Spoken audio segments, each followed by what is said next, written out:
In this one, someone steals Spock's brain. Why? Check out this review to find out. I'm Insad and I saw Star Trek, the original series, Spock's Brain. It is directed by Mark Daniels, written by Lee Conan, and if you haven't seen this episode, I will spoil it for you. This episode title is exactly how the plot is. Someone just beams upon the USS Enterprise. They have their own ability to transport. They don't need any transporter beams at all. They're just very powerful. And then they come, they paralyze everyone, and then they touch Spock's brain. Or it touch his head and remove his brain. And he's preserved in the life center of the USS Enterprise. He's just chilling there. McCoy's like, I don't know, man. He's living. All of his bodily functions are happening. I'm not exactly sure what's going on. This should not be a thing that is happening, but it is. He's alive without a brain. But I suspect that he will die soon. Humans, they can sustain this absent brainness connected to the machine for a very long time. But Vulcans, no. They're like, nah, man. Big logic is how we live. If we don't have our brain, we slowly start to die. And so that is what the plot is hinging on. Spock has 24 hours or else he'll die. And he'll have no brain and his body will be dead. So those are the stakes. We got Kirk and we got McCoy going down the planet surface trying to figure out where did Spock's brain go. They go to the surface and they discover a species of people who don't really know much. They kind of act like infantilized children whenever they encounter Kirk trying to ask for directions, trying to ask, hey, where's your leader at? And they are scared and they run. And Spock's brain is in the hang. And I don't understand who could have taken his brain. Maybe they're camouflaging on a planet where there's literally no understanding of space stuff or surgery or anything like that. They cannot communicate effectively. Oh my goodness. And guess what? Who it is? It's this chick. This chick's like, oh yeah, I stole Spock's brain because I want to advance society. Spock's brain? Why can't you do it yourself? Oh, because they have very big logical brains. Unfortunately, our species have very small emotional brains. Our IQ points are down in the negatives. Spock's IQ points is up in the 300s. Okay, we need that brain to advance our society. So, of course, Kirk has a dilemma he has to address. Does he deal with the fact that he has his friend's brain just there, readily available? Or does he give his friend's brain to these people who need it? Obviously, he's going to be like, yo, put Spock's brain back in his body. And this chick be like, you know, I don't actually have the answers because I got all my knowledge from this specific machine and you can only use it once. If you use it twice, there's a chance that you die. But it gives you this information on how to perform the surgery. And so McCoy's like, I guess I'll go under. And he goes under. He's like, oh my goodness, this is as simple as a child can do it. He forgets the knowledge as he's not even about to start the surgery. He's like getting all scrubbed up. He's like, oh man, uh-oh, I don't remember how to work on his brain. And then Kirk's like, dude, you said it was as easy as a child. And McCoy's like, oh, I get it now. Hammer. He does some very intricate stuff. Pretty good job, McCoy. You did it. You did good doctoring. What's fun about this episode is when Spock is actually speaking to Kirk. There's this communicator that Kirk finds, picks it up, opens it. It's Spock. He can speak to the Spock brain, but he's not sure where he's at. I don't know how this works. I guess I'm just supposed to be like, sure, I guess he's just talking to his brain directly. How is the brain able to sustain itself? What? I just have so many questions about this episode, but this episode does not really address any of the questions that I have. But anyway, Spock's like, yo, just connect me to the vertical stuff. Spock, while McCoy is doing the surgery, it's like, Just hook up my vocal cords. And so he does, and then Spock's able to instruct McCoy on how to put the brain back into his body while he's being operated on. This is such a weird episode. I like the thing that McCoy said, oh, now the patient's teaching me how to do my job. I'm like, yeah, it's weird. What is going on? The entire premise is weird. The execution is weird. This is just such a weird episode. And how it doesn't get resolved? Well, Kirk's like, you're gonna have to learn how to do this for yourself, lady. We need Spock's brain. He's our friend. And eventually the lady be like, fine, I guess we'll just teach ourselves how to take care of ourselves. Ugh. Man, I really want a Spock's brain. It seems like the civilization who took Spock's brain in the first place, they are very emotionally not mature. Or intellectually not mature. And so one of them got access to this machine that gave them the knowledge, and for a moment they were big-brained. But it makes me wonder, how long does that knowledge last for? Does it change depending on the person? Because she's able to get that big brain juice knowledge machine onto her head and then immediately go to the USS Enterprise and steal Spock's brain and perform a surgery that McCoy didn't have enough time to remember how to do before the surgery. The entire beginning of the premise doesn't make sense. Towards the later of the episode, you know, oh, it's because of this machine gives them knowledge, but there's a time limit. How long is the time limit? And if it's a certain time limit, then that chick shouldn't have been able to come on the USS Enterprise without losing her ability to remember how to do surgery on Spock's brain.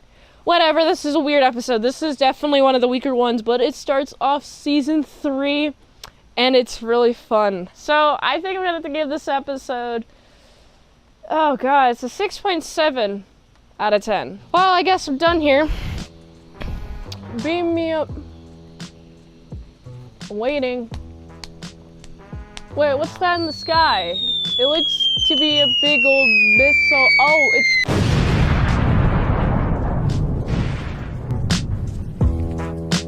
I'm on a holodeck in nature, and I just heard that Kirk in this episode acted with no Federation approval. Intrigued? Watch this review.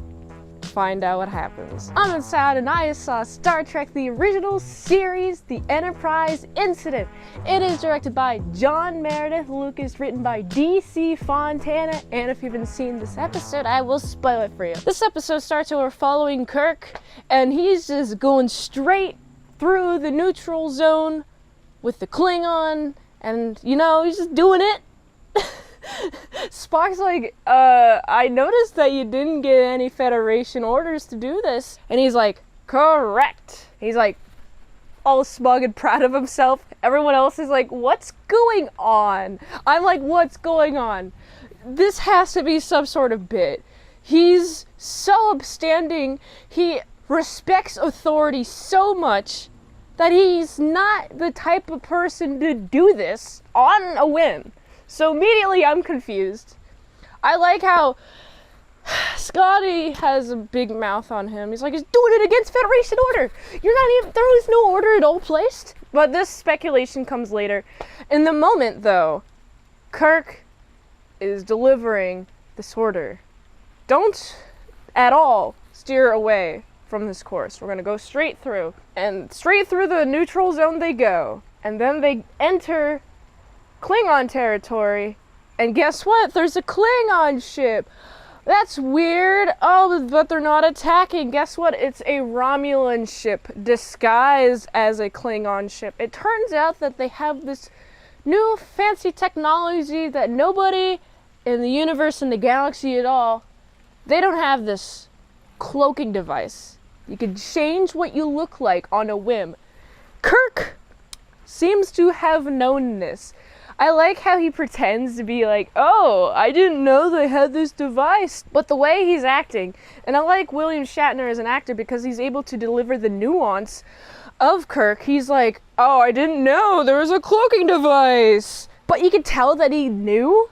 So he's going straight for this cloaking device. Federation did not give any order to this. And as the episode goes further and further along, I like how everybody in high chain of command, McCoy, people on the bridge, Spock especially, Scotty, like I mentioned earlier, he's very mouthy. He's just got a mouth on him, that's Scotty. And that's what I like about him. He's great. They're like, wait, you caused us to be in this situation, this dangerous situation where now you are forced to give up your ship, but actually let's have an exchange of hostages. And Kirk's like, all right, I'll do your demands. Looks like I got myself in a sticky situation. The entire time, there's been hints dropped that Kirk is probably exhausted. The ship hasn't had a break. He's been commanding for weeks now, and no break whatsoever, so he's a little agitated at people. And so I like this because Spock is talking to the Romulans. And the Romulans are like, what are you here for? What's your thing? Why are you here? And Spock, beautiful Spock, has to be the most logical person because he disagrees with Kirk's decision. He's like, I'll tell you what's up. James T. Kirk hasn't had enough sleep. He's been doing this for way too long, okay? And Kirk's like, you traitor! Oh, you traitor! And I'm like, oh my goodness. Oh, jeez. But Spock and this Romulan, they kind of cozy up together in this episode. There's a chick, Romulan, and Spock is here, and he's talking to her. She's asking questions. Hey, why have you not gotten yourself a ship to command yet? Spock, I like his answer. Well, I do not wish to have one. Only in very rare instances do I have to be in command. And I like this because in previous episodes, in previous seasons, this idea of Spock being in command has been touched upon. If you want to check out my previous reviews, there's a bunch of episodes. Just go look at them. I don't remember which episodes. But I remember this one specific episode. Spock has to command all these survivors on a ship. And he's not making the most human decisions that would make most sense if he had a human intuition. He kind of has it, but he doesn't rely on it. He instead relies heavily on logical thinking. So this will have a tendency to rub the wrong way with the crew. And that's why I think he's not the best leader, but specifically Kirk is, because he has human intuition and guts, and also can understand which information to take from on any given person working in the ship. He can just get their expertise and he'll decide whether this is applicable or not, whether they'll listen to them or not. Kirk has that skill. Spock has that skill. He'll listen to people, but he doesn't have the intuition part that makes Kirk such a great leader. So I like this. I like this conversation that this Romulan and Spock are having. This Romulan, though, she's like, I'll make you command several more ships if you just join our side. And it seems like Spock is genuinely deciding this, just for a little moment though. Part of me is like, he's got ultimate loyalty to the Federation. I don't think he's going to betray them, but I think he is playing a bit. He's like, oh, I am going to consider joining your side. So a lot of things line up in this episode to where Kirk can steal the device, and then they have to beam immediately back up on the Enterprise because their guards are lowered. The Romulans' guards are lowered. And then it's up to Scotty to hook up the cloaking device to the Enterprise with the Romulans on their tail, and they're shooting at him like, bro, you just took our cloaking device. And at the right second, Enterprise goes invisible. This is all a huge bit that Kirk was doing. Nobody at all on the Enterprise knew what was going to happen. There was no communications between the Federation and Kirk because the Romulans would have heard and knew what they were up to. Kirk had this command by higher up in the Federation command line, but like in person. So the Romulans wouldn't know what was happening.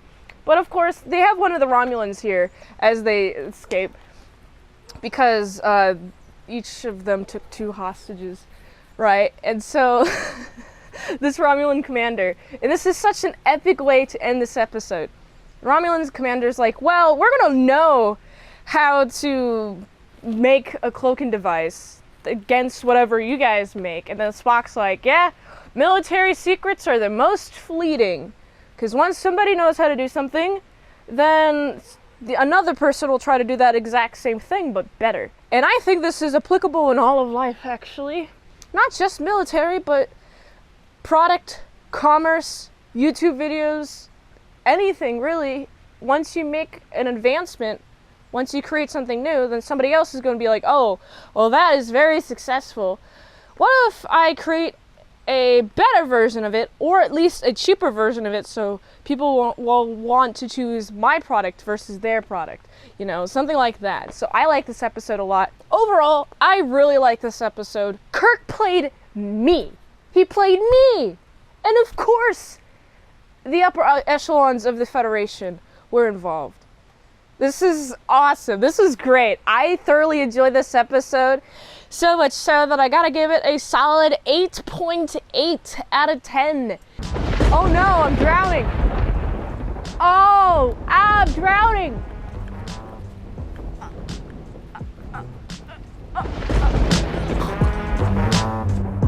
Do you want to see Kirk happy? Check out this episode. This is for you. I'm inside and I saw Star Trek, the original series, The Paradise Syndrome. It is directed by Judd Taylor, written by Margaret Amon. And if you haven't seen this episode, I will spoil it for you. This episode starts, we're following the USS Enterprise. They go down to this planet in order to prevent an asteroid.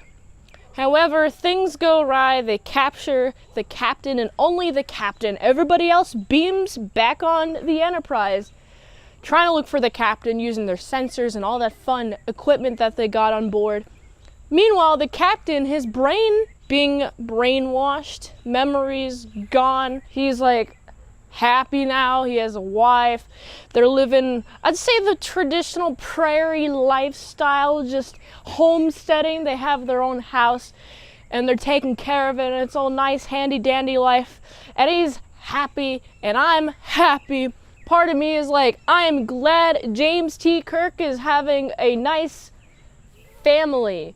He has a wife, and sometime soon he's gonna have some children. I mean, she's not pregnant, but bro, what do you think is gonna happen? You got the right conditions here. I do like how we have the Enterprise. They are forced to just wait. They're trying to avert this asteroid from hitting their planet, but they can't. It's hard. It's difficult to do so. And we have Kirk, and he's getting a bunch of nightmares. Oh man, I should be somewhere with some people that I don't remember who they are, but I keep getting my nightmares that I need to be somewhere else. And I like that about Kirk. It seems like whenever he's in a sticky situation where his memory is affected, the ability to recall his relationships and stuff are affected. And he has such a deep loyalty to the Enterprise that he's having nightmares about it. Meanwhile, while we have the Enterprise trying to deal with this asteroid, and there is multiple attempts to diverge this asteroid, which is, by the way, never successful. They're not successful right now. Each attempt, nope, bad. But anyway, we got these people, and they have the rituals that they're doing. Like, there's this chick that Kirk is with, and this chick is supposed to choose between 2 mates, and she chooses Kirk, and Kirk is getting deeper and deeper entrenched within this culture. He's becoming deeper in love, and it's sad to see when eventually the USS Enterprise does have the ability to move the course of the asteroid, which is very close to the planet that it's about to strike and killing a bunch of people, Kirk is able to get out and he's able to return to the starship that he's supposed to command. This episode is interesting because it shows Kirk being happy. I like seeing Kirk being happy, but I also like seeing Kirk in his position, commanding a starship. And of course, it has its stresses, it has its pros and cons, like everything else does. But this is where Kirk belongs. He belongs commanding the starship. There's nobody else that could command the starship. And I think it would be pretty selfish of Kirk, and I think he actually agrees too. I think it'd be pretty selfish of Kirk to just go away and pursue his own ambitions, be with the woman that he loves. No, Kirk isn't like that. He is very community-based. He's very communal. Authoritarian, maybe, I'd predict him to be. I mean, he doesn't force his authority, per se, but he does respect the chain of command. And it seems like the people there also respect his chain of command. And that makes me wonder, initially, was it because he's just like the captain? Or is it because everybody knows him as a person and has come to respect his character and therefore more willing to listen to the captain's orders? Like, they want to versus being forced to due to their job obligations. Like, it's just nice to want to listen to your captain versus being like, oh, I disagree with you, but I have to do this anyway because you're ordering me to do it. And there are some instances like that in Star Trek where we have the crew disagree with the captain, and the captain's like, well, this is an order, you're gonna have to do what I say. And then they are like, fine, sure, I'll do what you say. So I really think that Captain Kirk really belongs on the USS Enterprise. And if the USS Enterprise didn't diverge that asteroid, then he'd just be dead anyway. Man, that was fun. This is an interesting episode. It's definitely not as condensed as the other episodes are. This one is mostly focusing on Kirk, his personal pleasure versus his duty to serve. Even forced against his will to serve, he still has that need to serve in his nightmares, and I like that.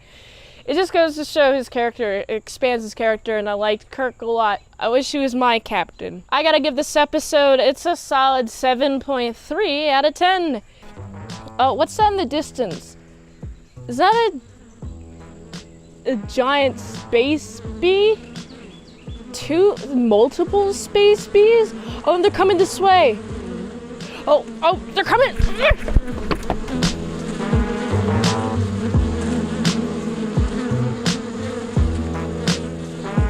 This episode proves why you should not give any sort of power to children. No power whatsoever. I'm itsmintsalad and I saw Star Trek the original series and The Children Shall Lead.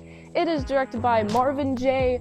Chomsky, written by Edward J. Lasko, and if you haven't seen this episode, I will spoil it for you. This episode starts with following the USS Enterprise as they come across a planet where all the adults have died. Some mysterious disease? Don't know. It's hypothesized that they died due to some widespread fear that they were experiencing. However, there are some children that are there who have amnesia. They don't remember what happened, nor do they care, and they're incapable of growing. And so we have the USS Enterprise is dealing with a bunch of children. However, these children are being talked to by an outside force. Gorgon is talking to the oldest guy, and he's convincing them to use mental abilities that Gorgon gives these children to take over the ship so they can go to a specific planet so they can spread their seed across the rest of the world. By the way, when it's in media, when the bad guy's motive is to just spread their seed and take over the entire world, I always think, what is their end game? Really? They say they want to take over the entire world, but that is impossible to do because there's going to be some rebellion. There always will be some rebellion. This is a concept in the Matrix, okay? Immediately thought of that. There's going to be that 1% who always will rebel. So I'm just thinking that 1% is going to be your inevitable downfall. Bad guys who have this goal of taking over the entire world. So it's a flawed goal. It's a bad goal. They should use SMART goals instead of those vapid goals. Anyway, the children are observed. And it's realized, oh, this is what the children is doing. Is actually the children are the source of these tamperings with the ship. And that's not a good thing. It gets to the point where the children are taking over the entire thing. That's no good. This is a doomed starship. This is a doomed galaxy. And Kirk's like, what can we do? And Spock's like, let me show them some video of their parents having a nice happy time so they can get an emotional bond with what they're seeing on screen. And they're happy. Oh my goodness, it's their parents. Oh my goodness. I can't believe it. We remember what happened. And then Spock, same video, he's like, let me show you some video of your parents dying. And then the children start crying, and they stop trusting Gorgon. And Gorgon is specifically using these children because they're easy to manipulate. But since they don't want his manipulation anymore, they're not listening to him, he has no power, and it's effectively is just gone, and he's just dead. And now we have the USS Enterprise has a bunch of children that they're dealing with. And I saw this episode. My experience watching this episode was just fun, I guess. I liked seeing these children take over the USS Enterprise because they have like no, what's in the frontal cortex? Decision-making skills. They don't have good ones, so they're making terrible decisions. And Kirk's over here like, I'm the one who thinks about everybody on the ship. And these children are just ruining everything. And I like seeing Kirk's reaction to this, and I also like seeing the rest of the crewmates' reaction and also decision to take back over the USS Enterprise. I like this episode. This is a fun one. Would I watch it again? I'm not sure. What do you think about this episode? What would you do if a bunch of children took over your spaceship? Leave a comment down below. I gotta give this episode, it's a solid 7 out of 10. I'm standing here normally and safely. That usually doesn't happen. How crazy is that? What's even more crazy is actually Gorgon is back and he's here to take over my mind. Gorgon, I will not listen to you. Oh, you're going to explode my head if I don't listen to you? I'm going to call your bluff. Why does my head hurt so much?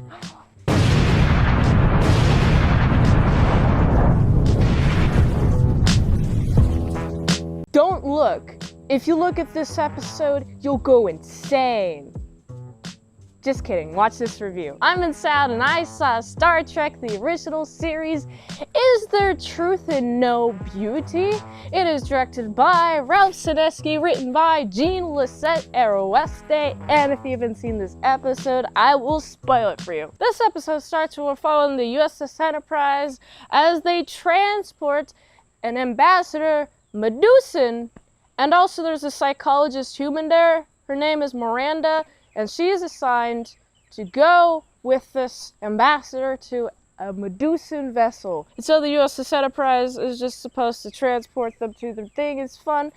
I like how the stipulation that if a human would look at a Medusan, then they would go insane.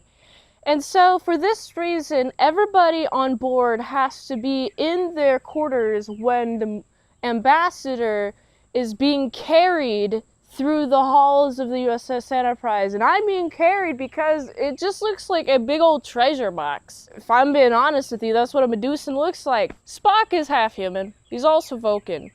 he's controlling the transporter. He has to wear these big old goofy Cyclops looking goggles that he puts on his face in order to help this lady transport this ambassador, right? And you know, they have like a chill session, chill time. Spock and Miranda have some pretty cool conversations, cool mind-probing questions that Spock asks, like, "You're human, why are you tasked to carry this ambassador who, if you look at him, will make you go insane?" There's this one person that accidentally looks at the Medusan, the ambassador. His name is Kolos. I didn't really say it, but that's his name. Person looks at him, goes insane, and just dies. To insanity? Due to insanity, I guess? Okay, that's fun. But anyway, Spock asks us just why you can just look at him, and she's like, "I'm not looking. I'm blind." So this chick is blind, but she has this really cool dress on. It's all nice and sparkly. I think I've seen it in another Star Trek episode before. It's first season? Maybe my memory's off, but I feel like I've seen it somewhere. She's wearing a pretty dress that's a sensory dress. She can, like, tell you how far she is from something, and it's like, oh, that's pretty cool. This is the most scattershot review of Star Trek, and I apologize for that. I should mention the madman, right? Something that's very important to the plot that I neglected to say before he died. He takes over the engineering deck and does a warp 9.5 off, away from the galaxy, very edge of the galaxy, and then just leaves them there. So now they're just in this nebulous void. Pretty colors, but they're not in a galaxy at all. And what's interesting is Spock has to do a mind meld with the Medusan in order to gain the knowledge of how to get out of the situation. And nobody else has any knowledge of how to get out of the situation. They're like, warp 9.5 is impossible for the ship to sustain. We cannot do this. How do we get out? And Medusan's like, I got it. And then they do a mind meld, and that's pretty cool. And then what's interesting is that Spock accidentally looks at the Medusan with his visors off, and so he goes pretty insane and crazy, but luckily we're able to just chill him out. They get out of the sticky situation alive, and they're able to send the ambassador on their way to where he needs to be. And that's pretty much the end of the episode. Nothing else. I liked this episode a lot. More specifically, I like how lived in the moment this episode is. This episode's big bad guy is honestly the guy with the murderous intentions. I should also mention that the chick, the human, also has telepathy, so she was able to tell that somebody has murderous intentions, and she went to Vulcan in order to learn what not to listen to kind of control her telepathy. And so she has a very logic mindset, but she's still human physiologically and also blind, so it helps that she doesn't go insane while talking to the ambassador. All of that, and it's caused by this one madman, and then he just takes over the ship and just throws him off the just there, gone, out of sight, out of mind. He just takes him out of the galaxy.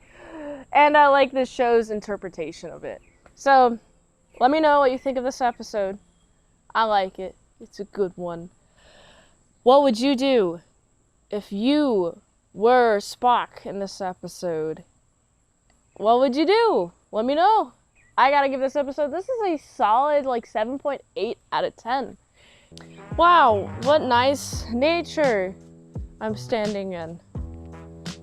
Oh, wait, what's over there? Is that a tiger? I'm frozen. Oh wait, it's too close. Alright, goodbye.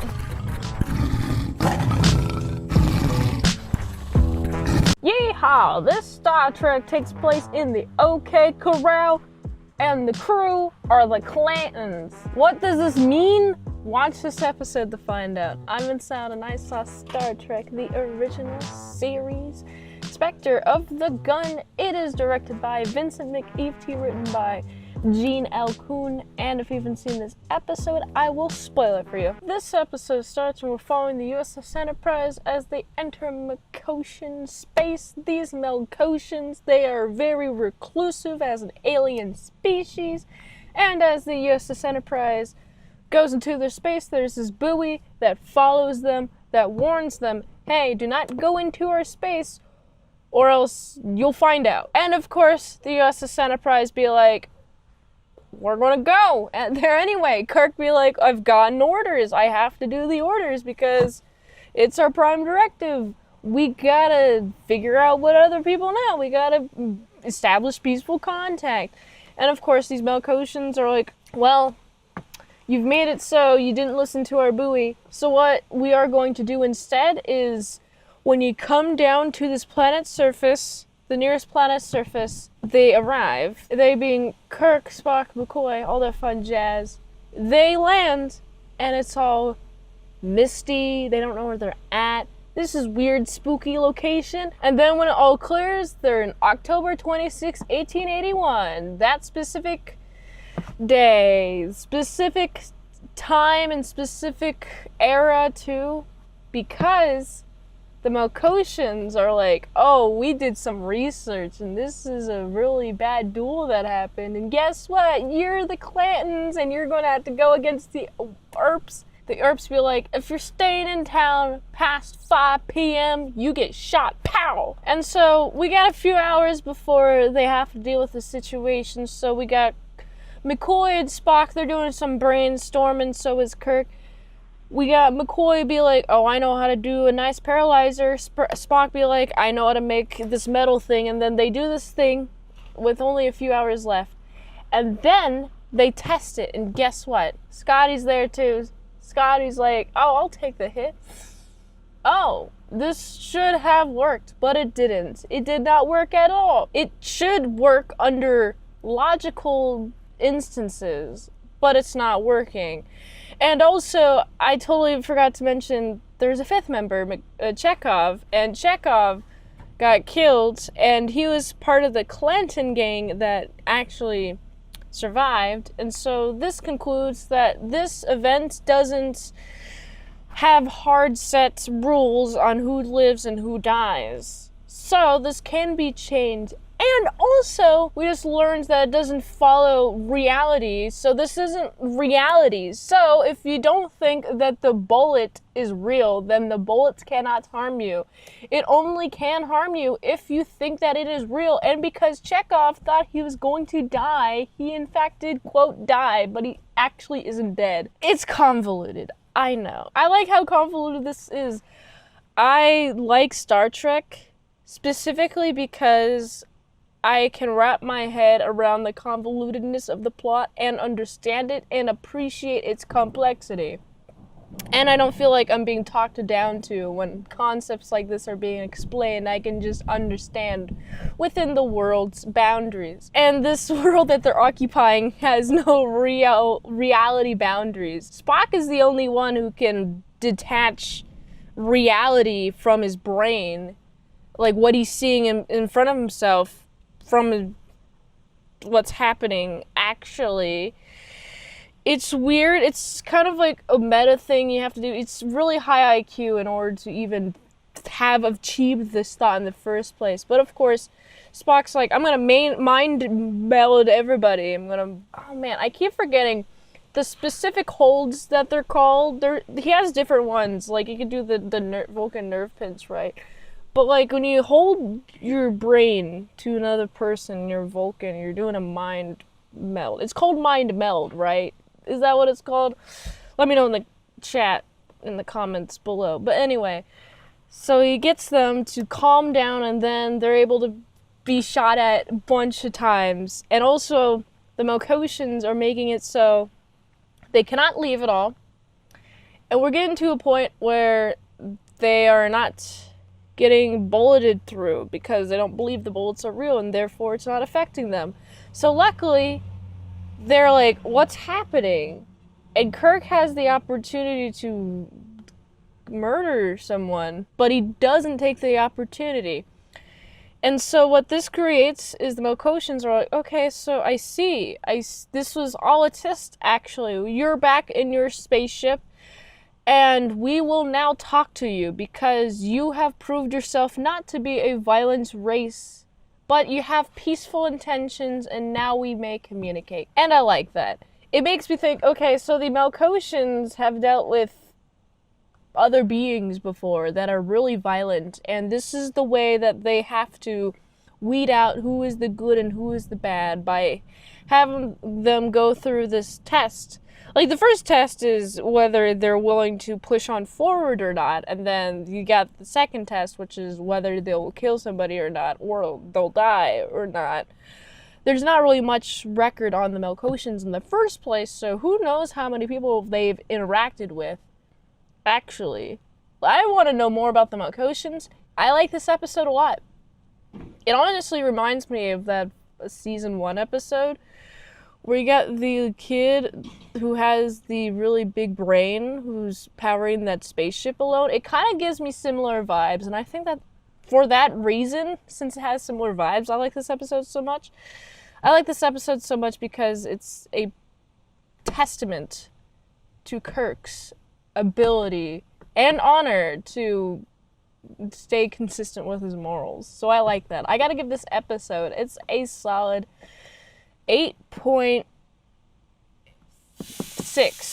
out of 10. I'm glad I'm in the safe Enterprise away from the space storm. If only this window were rolled up so I could get absolute protection for any potential lightning.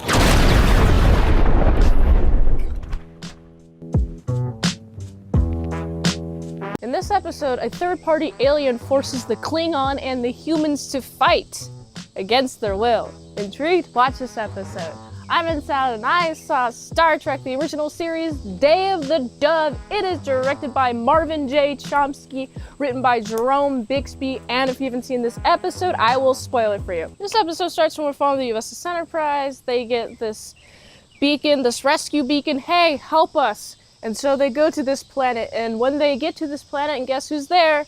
The Klingon are there. And of course, the Klingon be like, wait, we got a rescue beacon. You guys are lying to us. And Kirk's like, no, we got one. The Klingon commander is like, I don't trust you at all. No way. No. Oh, so the USS Enterprise are like, fine, we're just gonna beam up. We're gonna beam up to our place, and also the Klingon come along. And what's fun about this is now we have the Klingon are fighting the USS Enterprise crewmen. But specifically, what's interesting is we have Chekhov. Chekhov's like, oh my goodness, you killed my brother. I'm going to attack you. That's scary lightning. I don't like scary lightning. I don't want to get electrocuted. Anyway, he's like, you got my brother. And I like how we are learning more and more about this, what's happening on the ship, because they don't know what's happening on the ship. Why is everybody just attacking each other? Spock's like, I noticed that Chekhov does not have a brother, actually. And so there's this energy being that's emitting some energy. I'm getting energy past how many people are on this ship. And also, this energy being has caused, so like a bunch of the crew workers in the USS Enterprise are trapped like under the bridge or whatever. So like only it's 38 USS Enterprise workers, and then also 38 Klingons, and they're here fighting, and all the weapons just get magically turned into these daggers and these swords right in front of everybody's eyes, and it's like something is happening, something's weird going on. So we got Kirk and Spock are here to investigate what's going on. There's this being of light that whenever somebody has some hateful feelings, it turns red and it gains more energies. But whenever somebody has like a happy, elated time, it does the opposite, and it basically just doesn't want to be there anymore.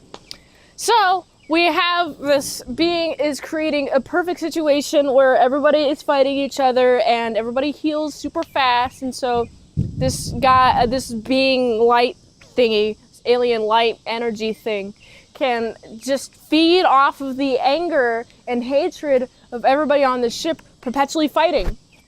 And so I like how it's the Klingon Commander's wife, who first is like, I would normally not trust Kirk at all, but he has shown that he does not want to kill me, and also he has shown that there is a bigger threat than us being enemies to each other, is that there is this guy, it's not even a guy, it's like an energy, it's just an energy force, is controlling everybody on the ship. It's planting memories into people's heads, it's making people more irritable, it's making people think irrationally and just angry. It's a very powerful being, and it takes so much convincing to convince the Klingon commander, like, this guy, there's this thing here, and it takes so much. But after he's finally convinced, they're like, okay, here's what we're gonna do. We're gonna have a happy old time. We're gonna have a grand old time. We're gonna be a happy, amazing time. And they are laughing, and they're like, ah ha ha. Psh. Here's a fun detail that I like. We got the commander of the Klingon having a happy time, ha ha ha ha ha. And he slaps Kirk's back, and he slaps it super hard, ha ha ha. It's like, ow, ow. I guess that's what happens when you're laughing with your enemies. And also, it's really rainy, so my hair is really messed up. Oops, my bad. So yeah, this is a fun episode because as soon as everyone's just having a good time, that energy mass just kind of leaves. This episode doesn't really resolve a couple of issues that I got. First of all, they had to destroy the Klingon ship and bring everybody aboard because it was emitting powerful radiation. So they just got rid of the ship. Now they have to drop off these Klingons somewhere. That's gonna be hard. It's a hard logistic issue. We're gonna have to deal with a lot politically. So that's one of the issues that I got. I think that has to be the only issue I have, really. Where are you gonna drop these Klingon off at? Other than that, I like this episode. It's a fun episode. Would I watch it again? Probably. It's fun seeing the Klingon and the USS Enterprise people just like attack each other out of so much hate. And just like a classic Kentucky summer, it has stopped raining during the process of this review. I gotta give this episode, it's a solid 7.7 out of 10. Oh my goodness, it's thundering! I'm just standing out here when it's thundering because, you know, thunder, I've heard that thunder's dangerous, but, you know, I was told that is dangerous, and I'm saying, no, it's not. But that big old wasp is there. Oh my. Big thunder, big wasp. Just sting me.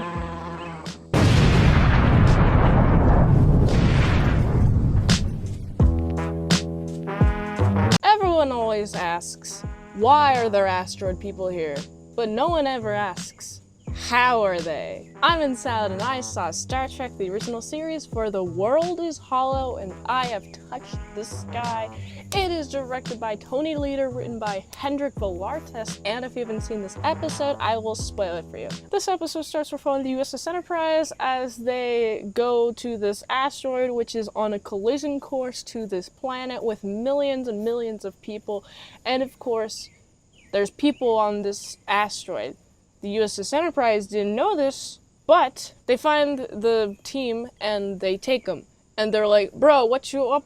What's up? What's going on? What's going on? And I'm like, yeah, what is going on? Why are there a bunch of people on this asteroid? I didn't know asteroids could have people on it, some sort of atmosphere on it. But alas, there's not really much of an atmosphere. It's kind of a ship, actually. The asteroid's a ship, and it's holding a bunch of people. And these people believe in this particular god that controls everything that they do. And there's this shrine, I think it's an oracle technically, that we have this queen of the people talks to this oracle. We also got Kirk is here, he's observing what's happening. What's fun about this oracle is like, they are bad.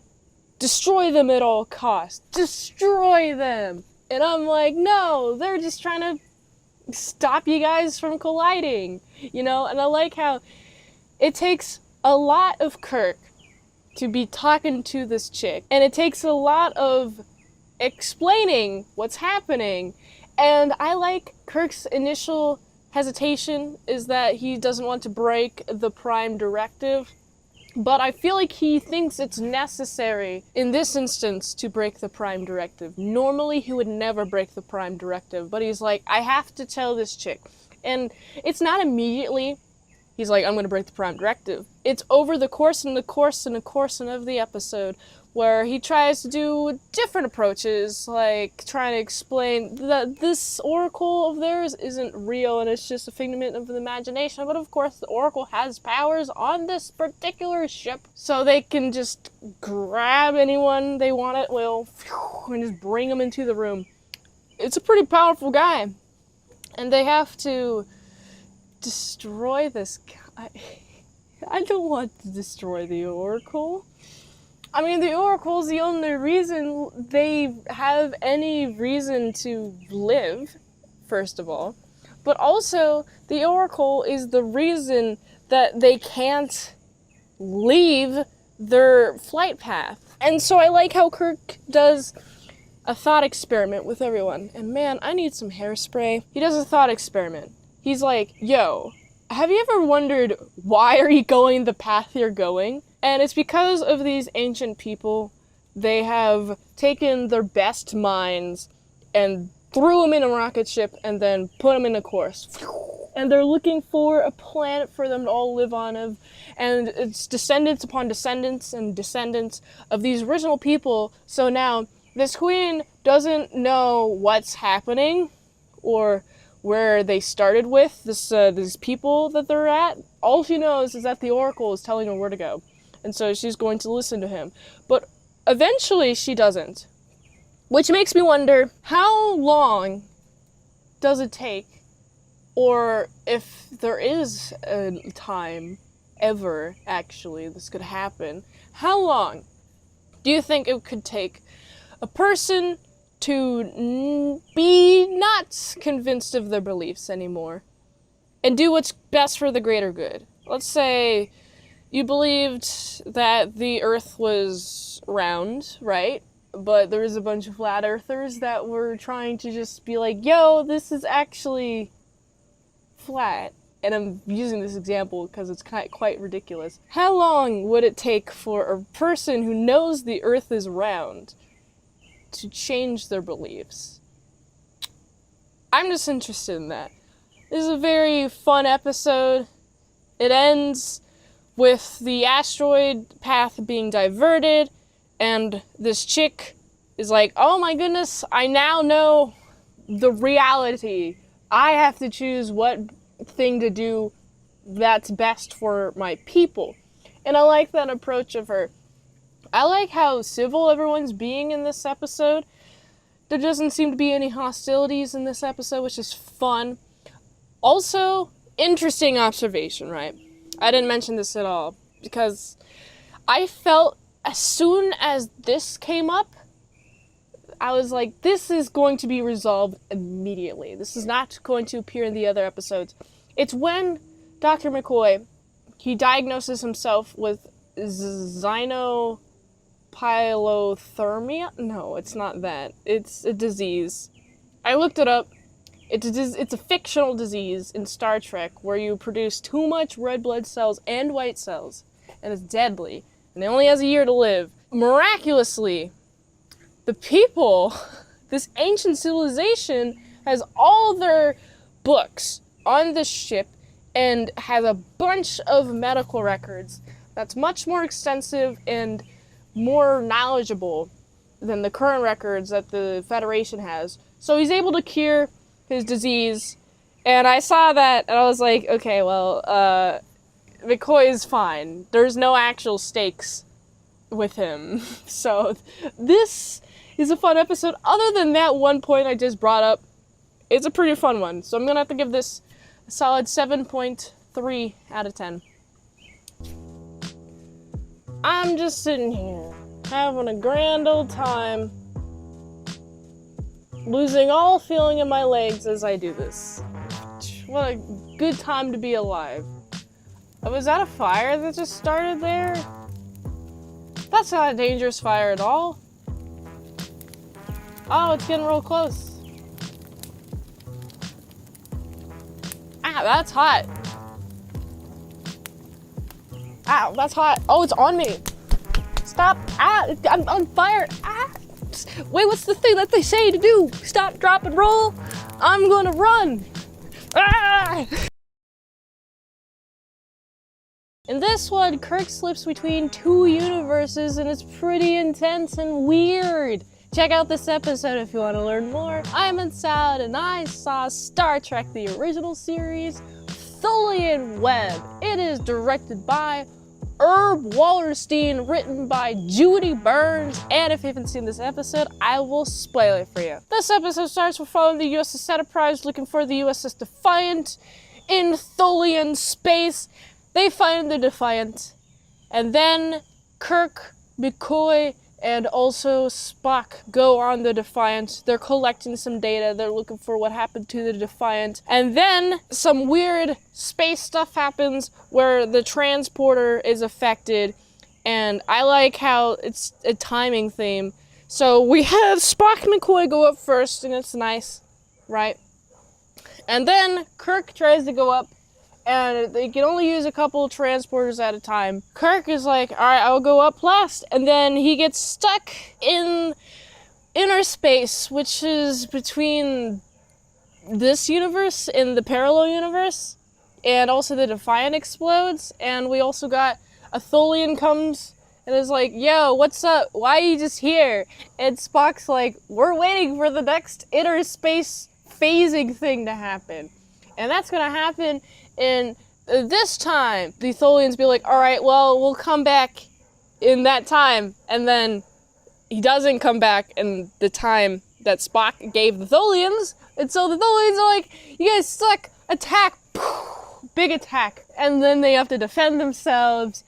And I like it. I like how in this episode demonstrates that no matter what your intentions are, the actions that you're doing is the only thing that matters. Sure, Spock's intentions are just to sit there and wait for the captain, but the Thulian, they see it differently. They're like, yo, you're in inner space and you're not leaving, and there's freaking mosquitoes everywhere. They're biting me and probably biting all over my legs. It's like mosquitoes. They don't care I'm doing a review. They just see my legs. They're like, ooh, legs, tasty, give them to me. Anyway, it doesn't matter what the intention is. All that matters is the action. Spock didn't move at all, even with the crew being like, yo, you should just move. They're attacking us. Spock's like, no, we have to stay here for the captain's sake. And I like how McCoy and Spock are bickering and arguing. McCoy has to convince Spock to go to the quarters of the captain, because McCoy knows that the captain has a tape for both of them to watch, and then they both watch it, and the captain is basically just saying, in the event in which I'm dead, yeah, just get along, please. And so they use both of their strengths, freaking mosquitoes everywhere, they use both of their strengths as we have the Thulians are weaving this web, which is the title of the episode. They have this web, it's like an energy laser web thing, and it's cool, right, is that they're just like making this web while they just sit there. And it's kind of like how a spider does a web, and I really liked that. They're able to get the captain just in time because there's the next phase of the inner space phasing, and also the captain is losing a lot of oxygen. He's kind of like in a weird space phenomenon. It's weird. I'm not a big brain. I don't understand the full logistics of it. But I do know that Kirk is able to get back on the ship. And he's like, all right, we did it. We did it. We can now leave. And then they just leave and bolt out of there.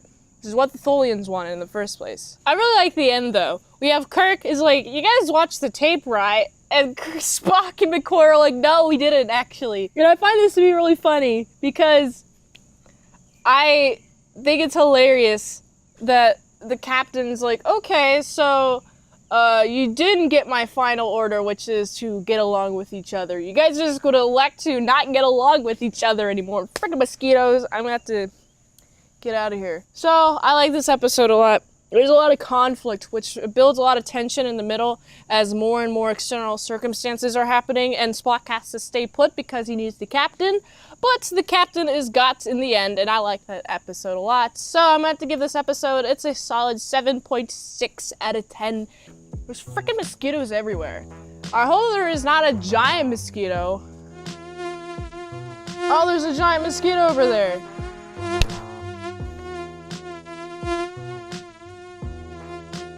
What? Who knew that they existed? I guess I'm gonna have to run away because I have the best blood type there is for mosquitoes. Bye-bye. Captain Kirk is at the whim of a bunch of arrogant telepathy users who want everything out of him. How does he get out of the situation? Watch this review. I'm inside and I saw Star Trek the original series, Plato's Stepchildren. It is directed by David Alexander, written by Mayor Dolinsky, and if you haven't seen this episode, I will spoil it for you. This episode starts when we're following the USS Enterprise as they go to this planet with a distress signal. As they arrive, there's a bunch of telepathy users who say, oh, we just manipulated you. Ooh. We manipulated you into helping our king who is sick, and now that you have helped us, we are forcing you to stay, and if you do not comply, as Captain Kirk did, we will punish you. 5 ever!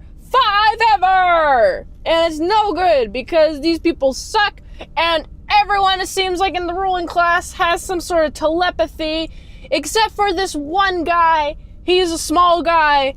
He calls himself a dwarf because he's very short, and he's like, I have no telepathy, this is crazy. And of course, Kirk be like, this is crazy, I'm in prison because they just want to steal McCoy. Oh my goodness. You know what's crazy about this? There's a reason why everybody here has telepathy. It is because of all the freaking fruits and plants have this specific compound that when interacted with these individuals make them develop a source of telepathy. And the reason why the jester man who calls himself dwarf doesn't have any telepathy is because it's a compound released when you have growth, right? And you have it if you've been grown, but this guy has not grown. So Kirk's like, oh my goodness, we got him, y'all. We're going to get him. You don't know how you're going to get him? We're going to synthesize a compound that makes it so we can move things with our head. Is that telepathy? I actually don't know the names of things. They can't read their minds, but they can move objects. I don't know if that's telepathy. Let me know what it is in the comments below, chat. Please correct me. But more specifically, it's a mind power to move things at will. And guess what? Kirk now has that power. And he's like, gotcha. Now I'm using it against you. And these guys are like, oh my goodness, we're only here to worship Plato. We're not here to actually know how to defend ourselves against somebody who has developed telepathy, who has developed the power that we have. Oh my goodness. And Kirk's like, just stop being so freaking arrogant and pompous all the time. Oh my goodness, to stop treating people like trash. They're only treating people like this because they have this power that other people don't. And so they're like, we just do whatever we want all the time. We've grown lazy. And it's the opposite of Plato, these people are. Plato's stepchildren, you might even call them. This is a weird episode. This is a fun episode because it demonstrates Kirk's ability to big brain out of any situation. It also demonstrates how these arrogant fellows, right? They didn't know it was coming. They didn't know who they were messing with when they were messing with Kirk. And you want to know why? Because Kirk has the ability to think outside the box and be like, okay, how do we get out of the situation? Oh, it's the fruit. Oh, interesting.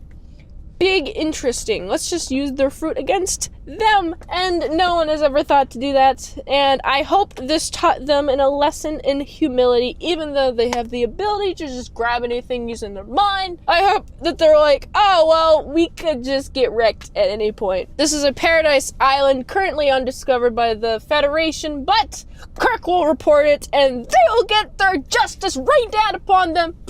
So this is a fun episode. I probably already said that. So I'm gonna give this, it's a solid 7.6 out of 10. Man, it's crazy being cozy in the USS Enterprise, just being all cozy and all. It'd be crazy if one of those guys tried to pull me from this cozy USS Enterprise, needed me for something. Yeah, wouldn't that be crazy? What is the range anyway? How far can they reach? I'm sure it's not far enough to grab me. Is it? You know, I'm feeling some sort of weight. Stop!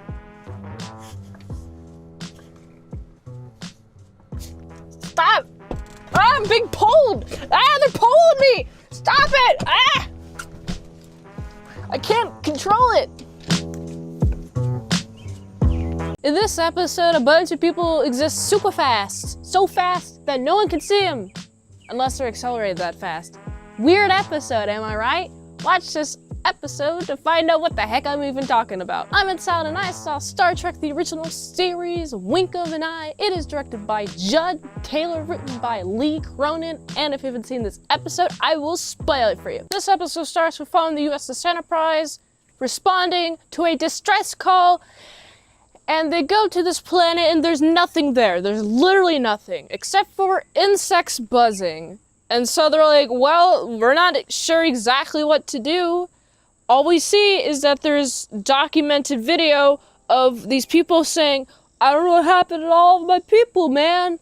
They just started disappearing. We were a civilization of tens of thousands of people, and now there are 9 people. Where did they all go? They didn't even die, they just disappeared. We don't know what happened to them. Also, while they're beamed down, there is a red shirt, just zip, beamed up, just randomly and gone. I like the effect that they use. It's like a kind of a shimmery effect, and it's like, whoom, and then disappeared, gone.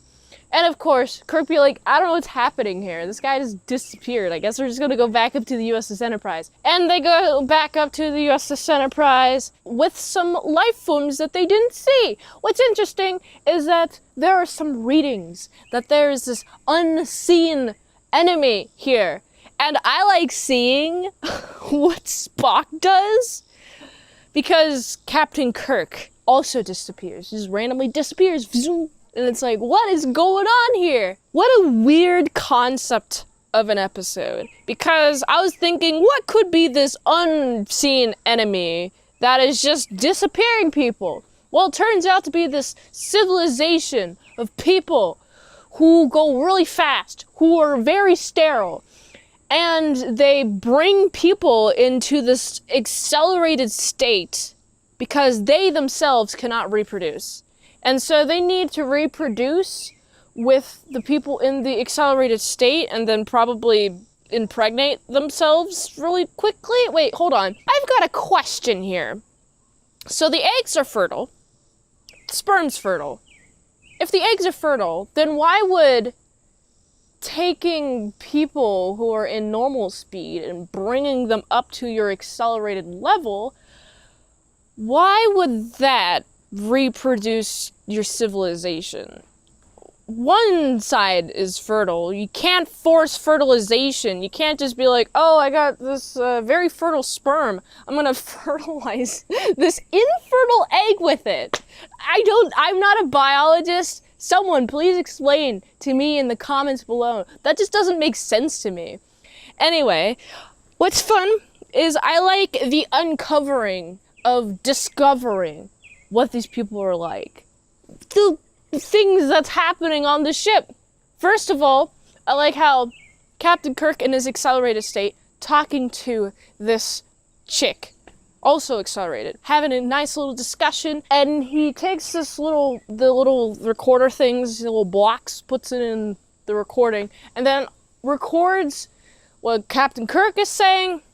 He's like delivering a whole message in a video for the crew to eventually discover. And Spock's like, okay, this is interesting. I have found this recording, and all the voices sound like insects. I've also been hearing a lot of insects, and so has everybody else who's been featured in this episode. They've been hearing a lot of insects ever since they came back from the planet's surface. And so Spock speeds it up. It's like, oh, it's these people who are accelerated. Okay. It seems like the best course of action is to create a solution that accelerates and then a counteract. Decelerate. Decelerate? Is that the right word? Whatever. What's interesting about these people who are living accelerated is because their planet had a bunch of volcanoes, emitted a bunch of radiation, and that radiation caused their bodies to go faster. Like, wait, hold on. Is time perceived faster? So they exist like they're walking around normally, while everybody is going super slow around them. Does that mean that they experience time slower than everybody else, so they effectively have a longer lifespan? Or is it like dog years, where 1 year of human is 7 years for them? Also, interesting, if you scratch somebody, they die in this state. Because they're so accelerated, the cells just start dying. The ones that do just start dying because of the scratch. It just kind of spreads or whatever. The dying is just so freaking fast that they just die, and it's weird. This is a weird episode, but I actually like it. I like it a lot. So these people are like convinced that they cannot be slowed down. But Spock speeds himself up, goes to the captain's like, yo, I've been able to speed myself up. And then he's able to slow the captain down. And also he's able to be like, yo, well, we're able to slow down. You guys just go away. And then they do, because they realize, okay, you guys aren't really willing to reproduce with us. I guess the only natural thing for our society to do is just to die. And so they just leave. And Spock just does the repairs to the ship all by himself in his accelerated state, and just is like, I'm done now. I did all the repairs that they with all their lollygagging and tomfoolery, they caused a lot of destruction to the ship, trying to take over the ship and use it for their mating purposes. You know, it's a weird episode, but I like it. It's an interesting concept, and it makes me think about things like the questions I posed earlier I forgot about already. Anyway, let me know what you think of this episode of Star Trek. I like how everybody is in this episode, and I couldn't tell what was happening until, everything was explained to me right then and there. Usually, I'm able to predict, okay, so because of this happened, then naturally this would happen later in the episode. But this wasn't like that for me, so I'm going to give this episode a solid 8 out of 10. I'm so glad to be living right here, right now, at this current time, and not going faster than I need to be. Because imagine, that'd suck. Imagine if I had a scratch and then I got suddenly old. It would suck to live accelerated.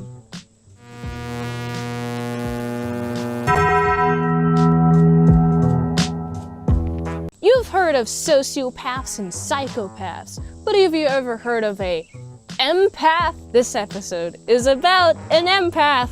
I'm inside and I saw Star Trek, the original series, The Empath. It is directed by John Erman, written by Joyce Muscat, and if you haven't seen this episode, I will spoil it for you. This episode starts with following the USS Enterprise as they go to this planet to collect a bunch of data and such, because it is about to explode in a supernova.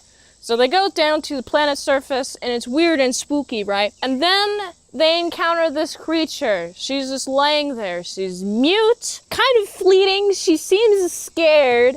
What's interesting is she reminds me of a frightened cat, a kitten, frightened kitten in her behavior. That's what I would describe it as. Get out of here, mosquito. So what's interesting is we got Kirk's like, I don't know what's going on with her. What's up with her? McCoy's like, it seems like she's an empath. She's completely mute, but it seems like she's feeling our emotions. And then a bunch of these guys come in and they're like, do not touch her! Do not touch her! And they take Captain Kirk.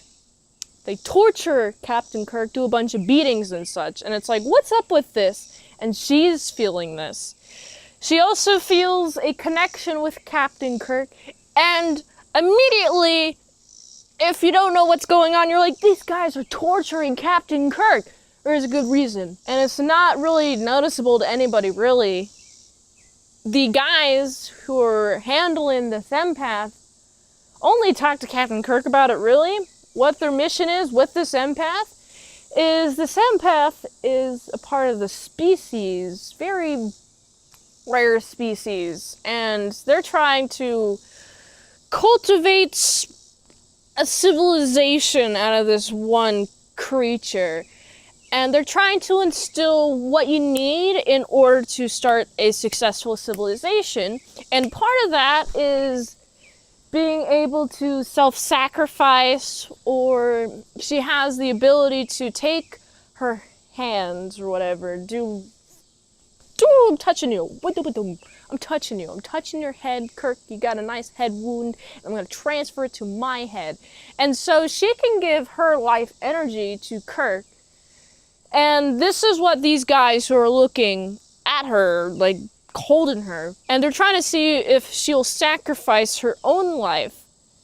And if she does, then she's good for civilization. However, there's a big, major red flag with that these guys did not consider at all, is that if she is dead, then there is no civilization to start with of her kind, like, at all, ever.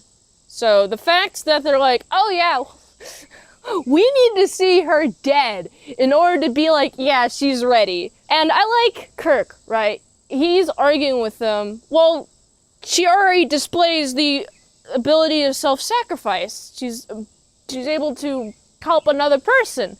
And they're like, no, we only respond to concrete logic. We don't need emotions anymore. Who needs emotions? And this is an interesting episode because I like, first of all, empathy is pretty much the opposite of intellectualism.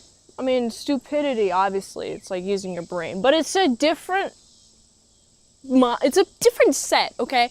It's feelings versus the logical. Complete opposite to Spock, pretty much.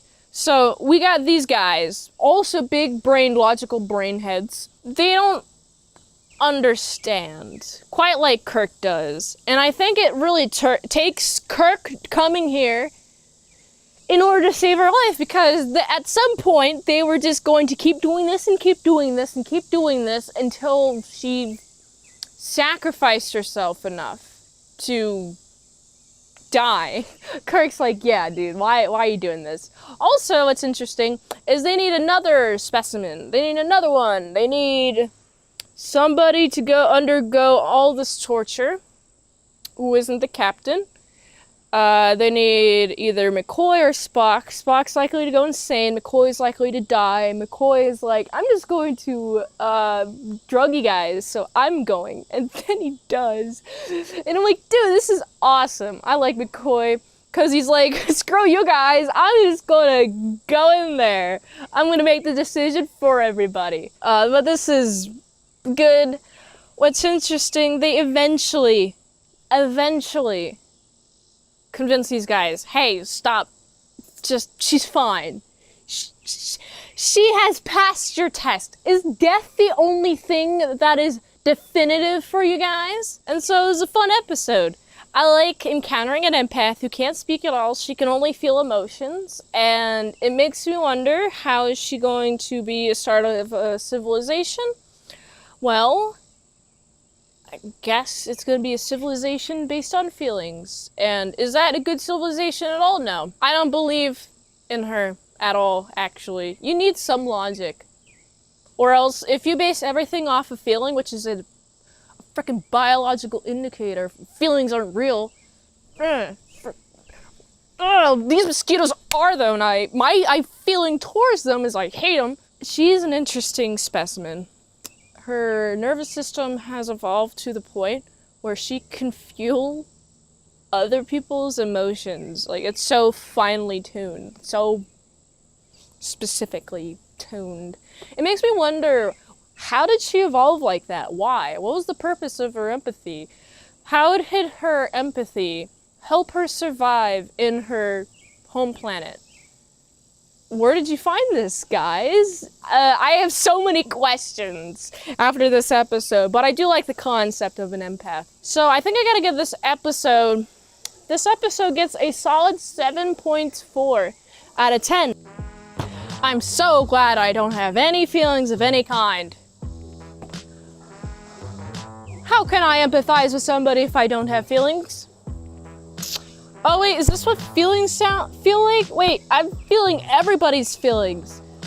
Oh no, this is too much torture for me to endure. Too much torture.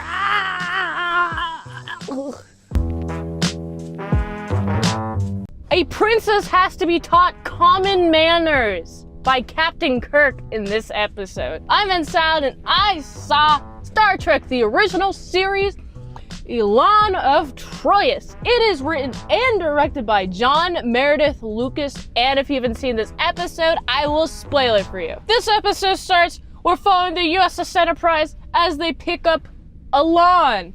She's supposed to marry Troyans. However, she's part of a warrior species that really hate Troyans, and this marriage is purely political, purely so they are at peace, these two planets. Makes sense. Kirk's like, yeah, I'm down. Makes sense. However, this chick, she goes on board, and she's the most uppity, most bratty, most entitled person, most prejudiced, discriminatory, all the hateful words you could throw at a person, she's that. She's so rude. She's trying to boss everybody around. Like, hey, I have control now. You guys are going to do what you are going to do for me. And Kirk's like, yo, nope, this is my ship. You do not have permission to do that. And she's like, this is my ship. This is my ship. She literally throws a freaking tantrum. It's the most immature, childish stuff ever. But Kirk, he's gonna deal with it. You know what he's gonna do? He's going to take his velvet-covered iron fist. He's gonna teach that woman some discipline. He's gonna be like, yo, this is my ship. Only I command the people around. And you better have some manners. This is a fork. This is a spoon. This is a napkin. This is a plate. Literally doing all those things. Trying to teach her manners. And it takes a lot of bit of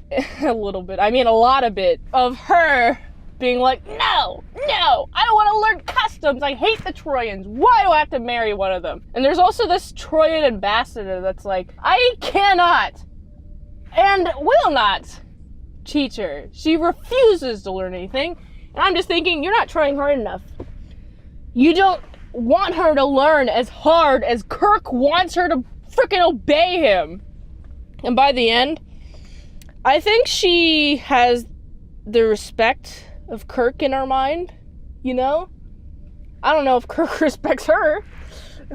I don't know. I mean, he respects everybody, but like, there's degrees to respect. There's nuance when it comes to respect. Also, it's interesting, she's like, okay, I'm going to play that I'm all good, and I'm going to go up to Kirk, I'm going to let his Riz powers on me, I'm going to let him use it against me, and then they end up kissing. However, she was crying. Why does that matter at all? Because where she's from, the reason why her people are such a delicacy and why people are like, oh my goodness, we need to get one of those women in me, or I want to get myself in that woman, or something like that. The reason why they're doing that is because whenever they cry, there's this magical compound that makes it so whoever has ingested their tears, then they're enslaved to them forever. And so, with this in mind, Kirk kisses her, and she cried before the kiss. So, in theory, she now has Kirk under her spell. But guess what? Nope. Kirk is like, I'm gonna let you think that you have ultimate authority over me. And then he's going to lead her down to the transporter where they beam down. And Kirk stays on board. And she beams down to do her duty. And she has learned a little thing or two about manners, thank goodness. Only because of Kirk. And I like this episode a lot because it shows Kirk as a teaching force what he is willing to do in order to teach somebody some very novel concepts like manners and politeness and respect. You know? I like seeing that. And I also like seeing what separates a person, a civilized person, from somebody who isn't so civilized. Even though she's noble, she has nobility blood, she's still, ironically, really not civilized at all. It's really funny. So I gotta give this episode gets a solid 7.5 out of 10. Boop. Alright. Beam me out of here.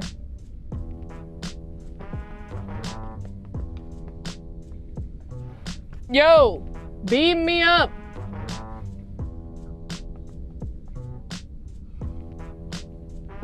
Yeah, this is not a sign of danger at all.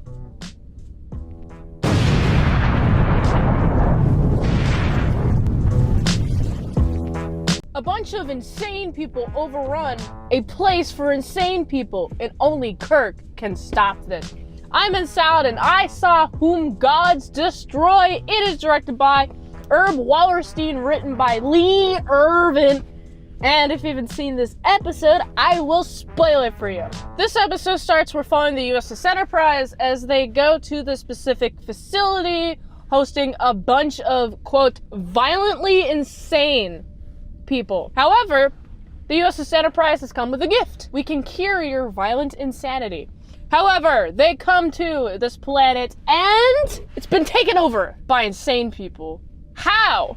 Well, there is this one former starship captain, and he has the ability to change his shape and his face, and he looks like a different person. All that fun jazz, very convenient. And he's able to do this to switch as the head honcho, and then he's in a prisoner cell. Hey, get me out. Ooh, and then, guards help him out, and then he whap, whap, whap. He puts the head honcho, the actual head honcho, into a jail cell and releases all of the guys, all the insane people. And so it is up to Kirk. And we have Spock's here too. They go down and they get put in prison. And this captain man's like, I am a god, actually. I can't believe it. My elevated thought status, I am superior to everyone here. I am a god, and you're going to do my bidding. And it's like, no, men aren't gods. You can't create things out of nothing. You're not God. You're definitionally not God whatsoever. Oh, man. But of course, Kirk, this is a little bit sad for him because he has some personal connection to this guy who went insane. It was because of like some sort of mission that he went on, that he went insane on. So Kirk's like, dang it. This is crazy. But of course, this guy's like, I want to get on the Enterprise. I like the passcode system. We have the passcode system that Kirk has established off screen. And so when this guy comes on screen, and he looks like Kirk, he's shapeshifted into Kirk. Hey, bring me up. And this guy's like, tell me the password. He's like, dang it! I can't get on the USS Enterprise. He goes to Kirk, give me the password. He's like, no. And so he torches Kirk some more. It's amazing fun stuff. Spock, his brain is big. He's able to find a way to escape, maneuver a way to him to escape. And then Kirk and Spock escape. But guess what? The guy's still there. He's still there! Oh my goodness, he's still there. And he's still there, but there's two Kirks.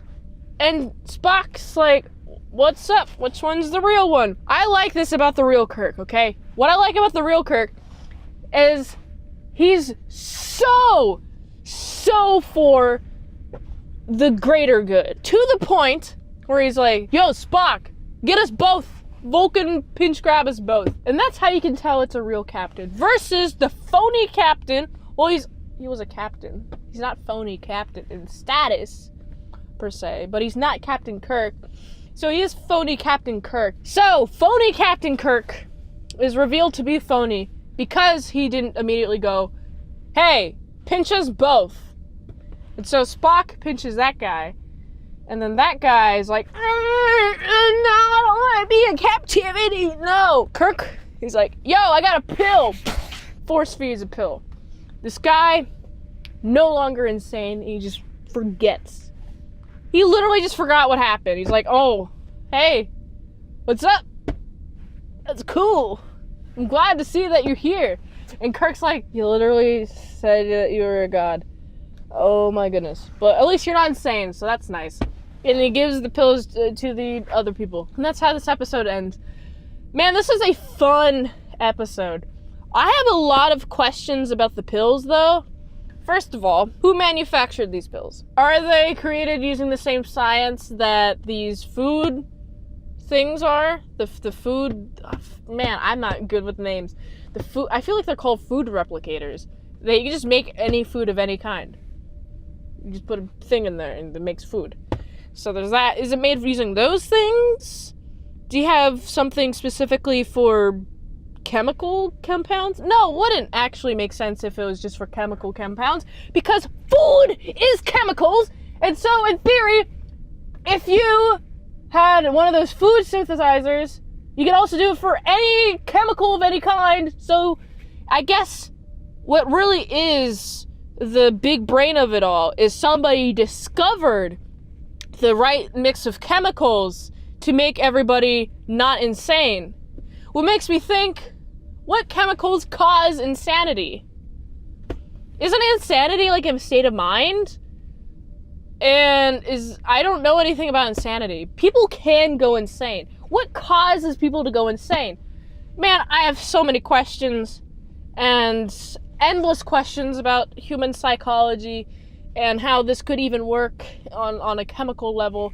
But this Star Trek episode does not explain any of that. It's just in the future. You're just supposed to be like, okay, that makes sense, because it's presumed that in the future you got some good technology. So other than all of my countless questions about the world, I like this one. It was a fun episode. It showed Kirk and his brain. And Spock's big brain too. And I liked that.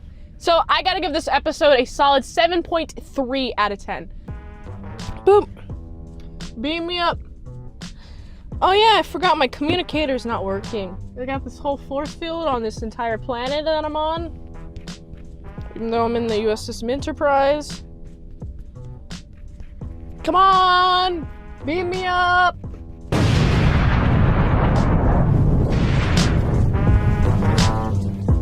These two people hate each other so much that their drama comes aboard the USS Enterprise. I'm Insound and I saw Star Trek, the original series, Let That Be Your Last Battlefield.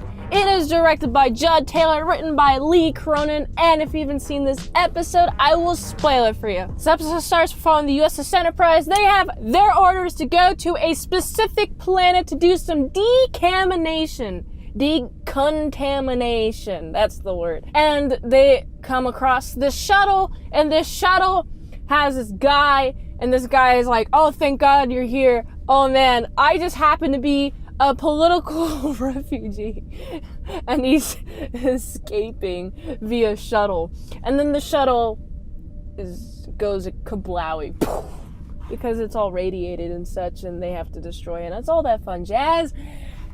And it's nice seeing that this guy is just here, and he's like, oh, I'm just chilling now. And then another person comes, and it's another guy, and the difference between these two dudes is first of all, they both have half of their face is black, half of their face is white.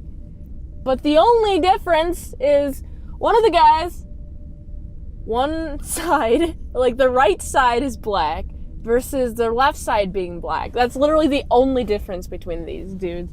But because of the sign in which this black is on, or white, whichever one you want to look at it like that, whatever, it doesn't matter. Depending on which side there is melanin, there is a lot of fighting.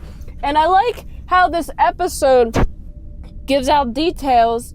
It gives out details in a nice, streamlined, consistent, even flow of information. And the information that I got from this information is that these people, very, very war-torn country. They hate each other so much that whenever they see each other, they have to fight. And they're not very talkative with each other. They kind of have an instinct to just fight with each other constantly. And that's what they try to do. What's interesting is you got the guy who's chasing this other guy, and they have names. The first guy, his name is Loki. The second guy, his name is Bell, right? And they hate each other so much.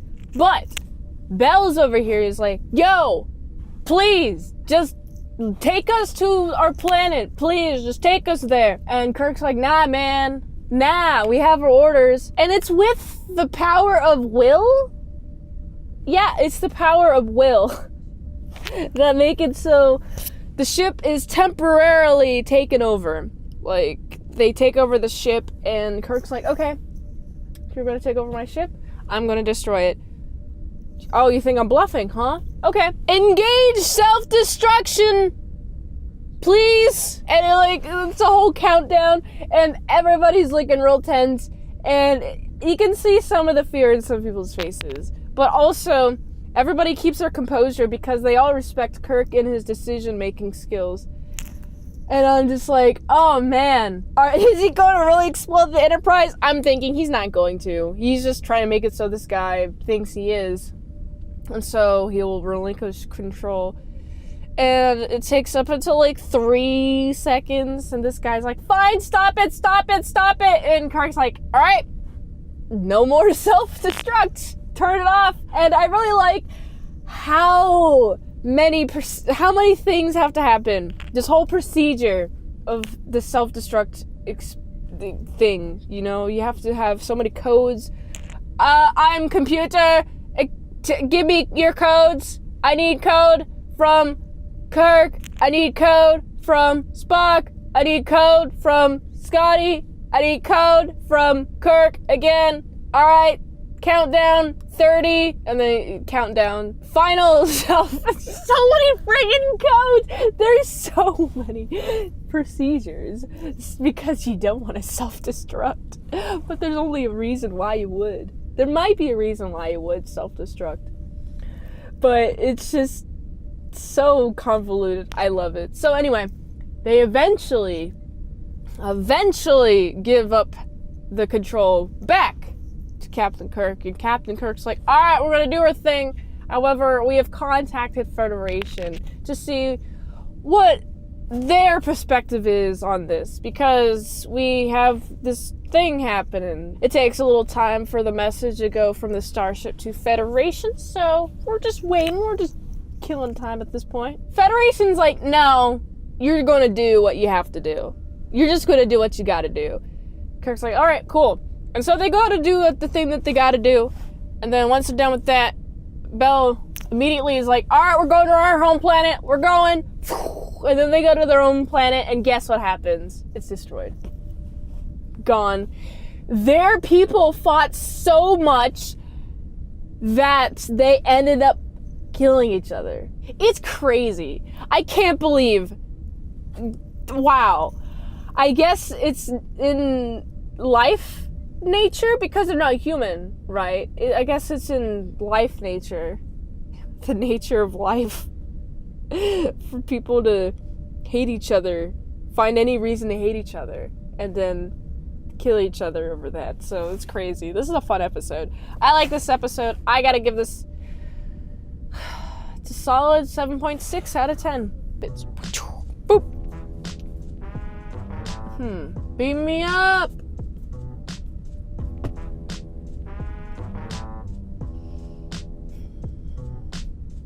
You know, sometimes it takes a little while. Maybe there's some transporter issue. Boop.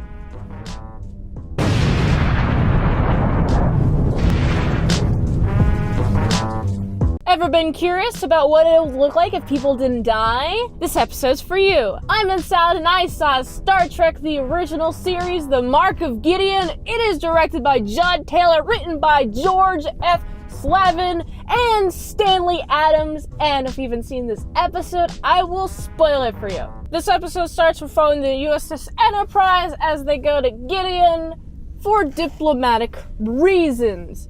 They only allow one person to beam down, and that one person is Captain Kirk. And they beam Kirk down, and then suddenly the USS Enterprise has lost any interaction, any control to interact or communicate with the USS Enterprise, and so they're just sitting ducks. They're just there, sitting. What happened? The Gideons have given Captain Kirk a very specific coordinate, and they beamed him down using those coordinates. And then the ambassadors be like calling, yo, where's Kirk at, bro? And then Spock's like, we just sent him down. What happened? Where he's at? Where is he? Where'd he go? And they're like, I don't know, sir. We don't know what's going on. But it is up to you to decide, because these are people that are very, very specific with their words. Like, oh my goodness, the words are the only thing that they have. And they would hate me. They would hate communicating with me because words are not the only thing I have. So I'm not very good with them in the natural state of things. You know, I'm working on words, but until then, not the best at words. So they would hate me. And I like how Spock, I don't remember exactly what he said, but I do remember that he made some sort of promise, or he said something to these diplomats. And then later on, when the diplomats follow up on this, Spock's like, well, that's not what I meant. And the diplomats are like, it is very problematic for you to not mean exactly what you said, and not for you to mean what you said. You should say what you mean and mean what you say. They're like, it would be best if you were to refrain from any future miscommunication. I love it. They're so smug. I love it. They're so smug because they're perfect communicators. And I'm like, I understood everything that you guys said. Oh man, and only a good writer would be able to write them, because it really requires the ability to be brevity. That's not a word. Brevity is a word, but in the use case that I'm trying to use it in, it's, I don't know. I just think that they use exactly the word that they're looking for. No filler, nothing more, nothing less. And I really like these aliens for that. But they have Captain Kirk. And Captain Kirk, speaking of him, he appears in this very identical to the USS Enterprise looking thing. He appears in the transporter, but nobody's there, and he's like, what's going on? And he just wanders about, and then he sees this chick. And this chick's like, oh, hi. Oh my goodness. It's Captain Kirk. I've heard you have the ultimate Riz.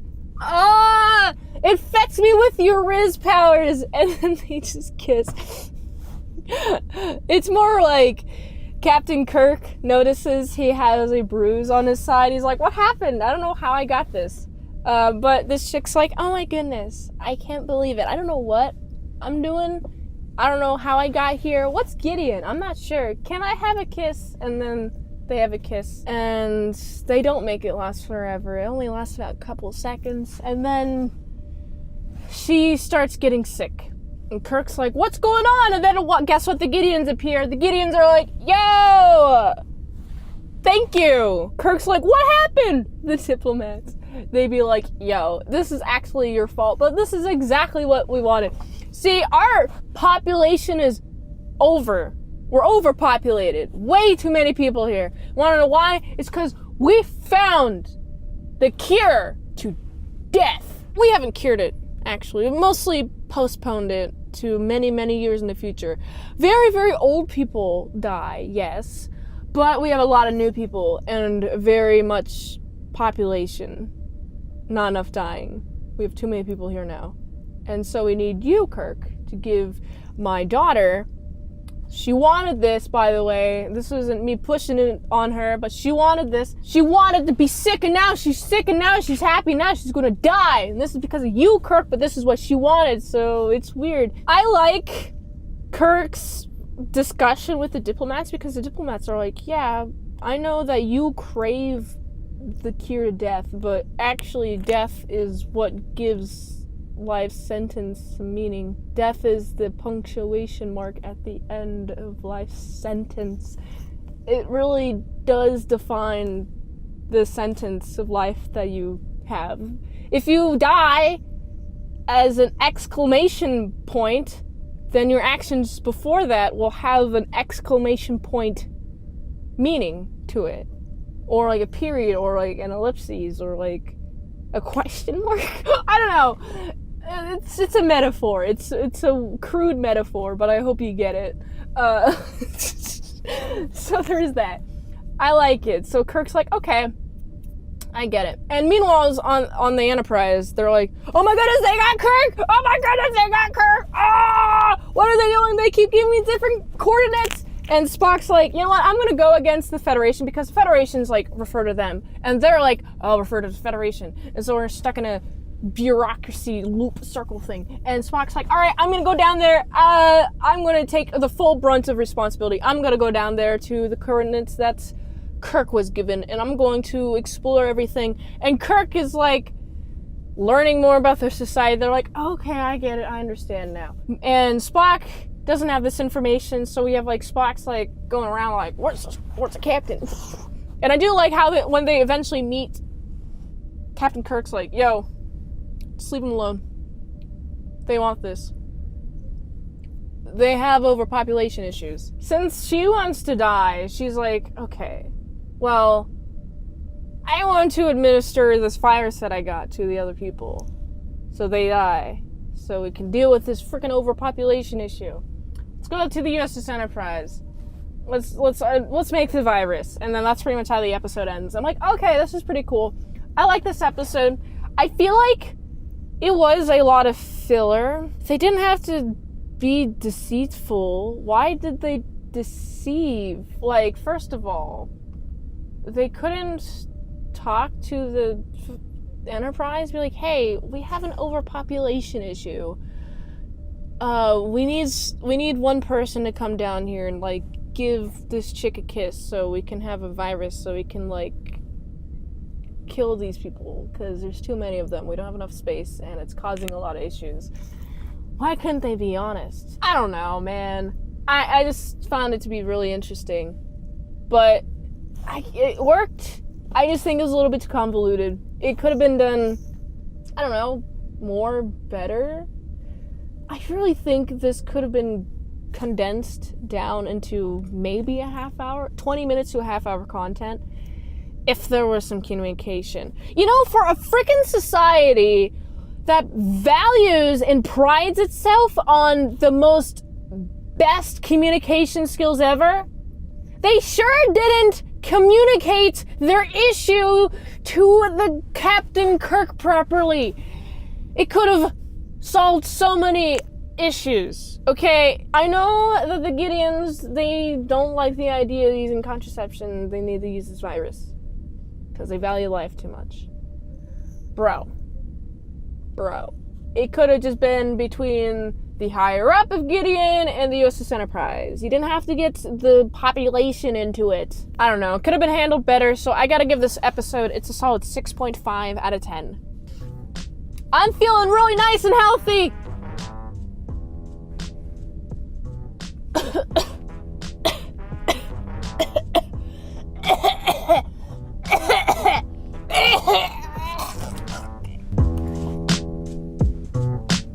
If this were woman touches you, you will die.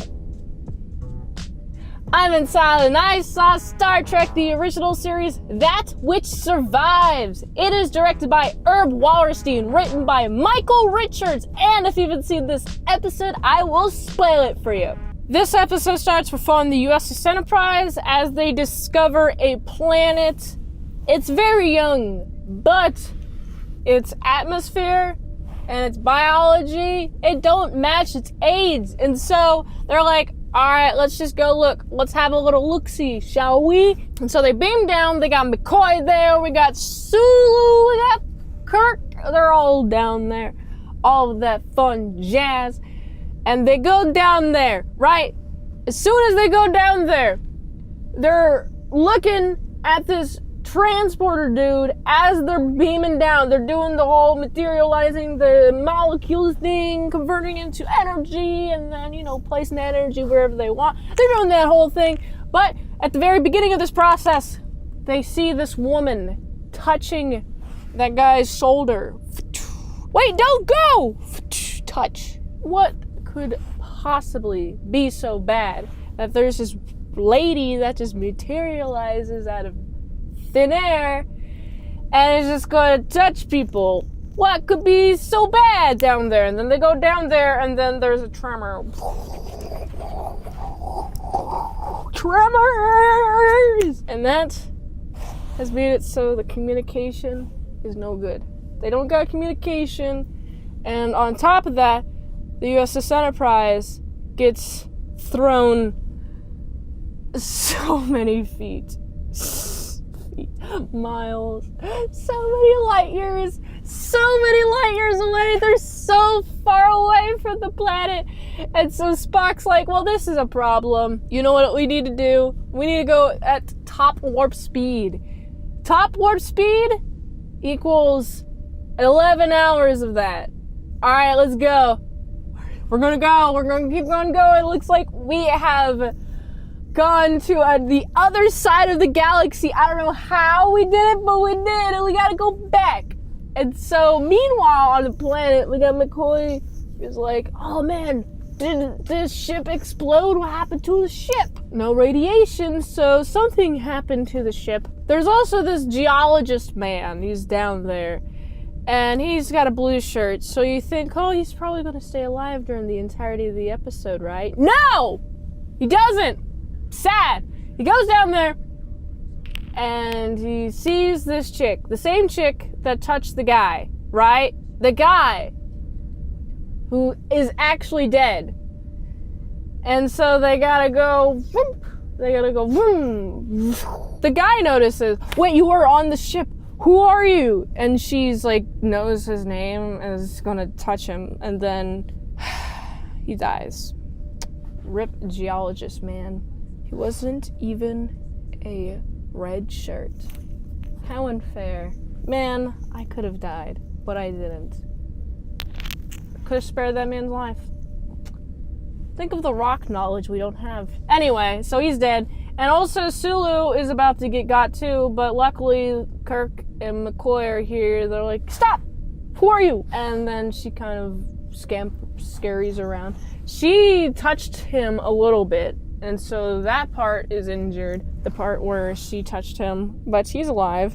And it's like, what is going on? Who is this lady? Meanwhile, we got the Enterprise going very fast, and then suddenly they start going way too fast. They hit warp speeds of 13, 14.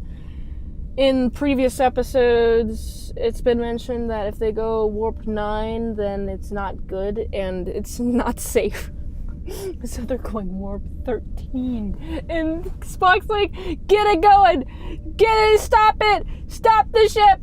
Make it go slower! Oh man, Scotty, he's so brave. He's such a brave man. He has this tool that he's supposed to like go into this little tunnel to hit this little control panel to control the engines, and so it will stop. And I think he's part of the engines is this antimatter matter thing. I'm not a scientist, so all I know is it goes fast. It makes the ship go fast, but they can't touch. And there is this barrier it's like, oh no, it's about to touch. We gotta get Scott in there to have it so it doesn't touch. There's too much happening here. And the ship's going too fast. It's all going to explode. And we got so much time before the ship explodes. And I like the tension building in this episode. He goes into this little tube thing in the corridor that I just mentioned. And I like the way that he describes it. He's like, oh man, I feel like I have ants all over my body. I was like, oh, that's a really good physical description. I like that. And Spock's like, refrain from any emotional description and just do your job. Oh my god, I love it. Oh, I just love their characters interacting with each other. So Scotty's like, oh no, it's not working. Oh, reverse the polarity. Okay. And it gets stuck and he's trying to reverse it, and then he reverses it in the nick of time, and then he does the thing, he fixes it. It's like, cool, we're good. We did it. We saved the Enterprise from blowing up, and now we're going down to proper speed. The woman appears again, but to Kirk. And she's like, I want Kirk! And luckily, Sulu and McCoy are like, no, we're gonna protect Kirk. And she has to say the name of the person that she's attacking in order for the person to die. So she touched Kirk and Kirk wasn't affected. But now she wants to touch Kirk, so Kirk will be affected.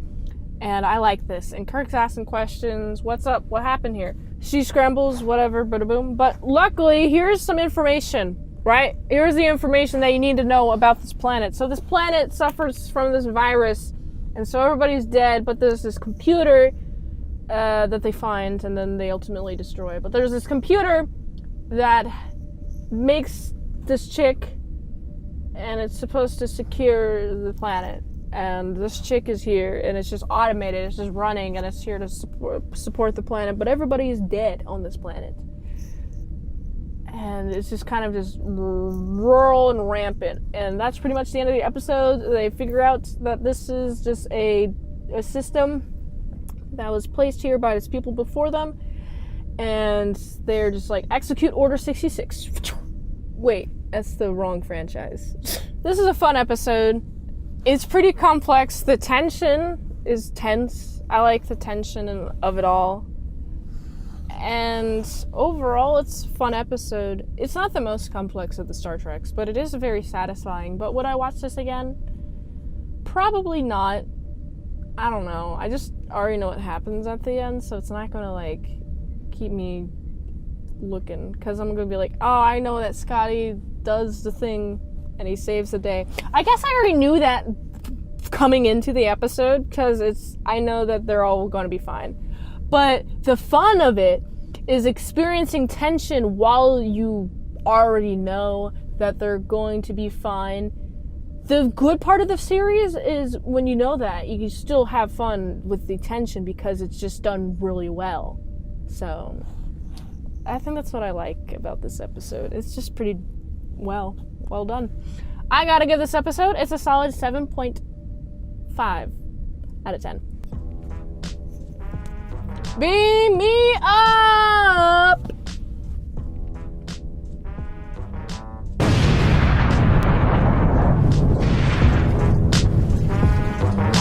Did you know that lights could be dangerous? They are very dangerous in this episode of Star Trek. I'm Salad, and I saw Star Trek, the original series, The Lights of Zatar. It is directed by Herb Kenswith, written by Jeremy Tarcher and Sherry Lewis, and if you haven't seen this episode, I will spoil it for you. This episode starts with following the USS Enterprise as they're going to Memory Alpha.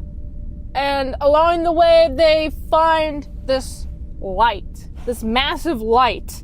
It looks like a storm. It's pretty insane. So there's this storm, and they go through the storm. And there's only one person affected by the storm. It's specifically this lieutenant chick. And she's affected, and now her body's all spasming out all that fun jazz. Nobody else was affected. None whatsoever.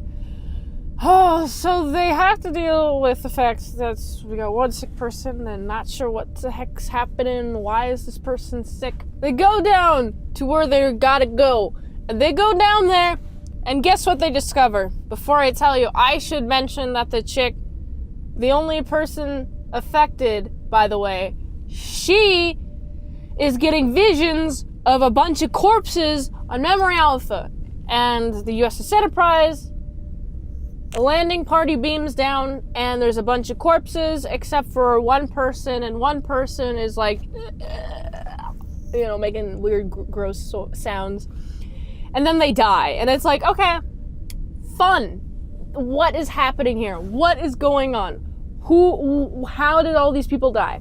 Why is this one person the only one being affected here? It does turn out that those lights, oh my goodness, we're going through the lights again. Woo! But there's actually people, and it's people being registered, their actual life forms being registered. And it's like, what's going on? Who are you guys? What's up? Why are you on the Enterprise? And these guys are like, well, we found one chick that can harbor our mental patterns, our big brain patterns.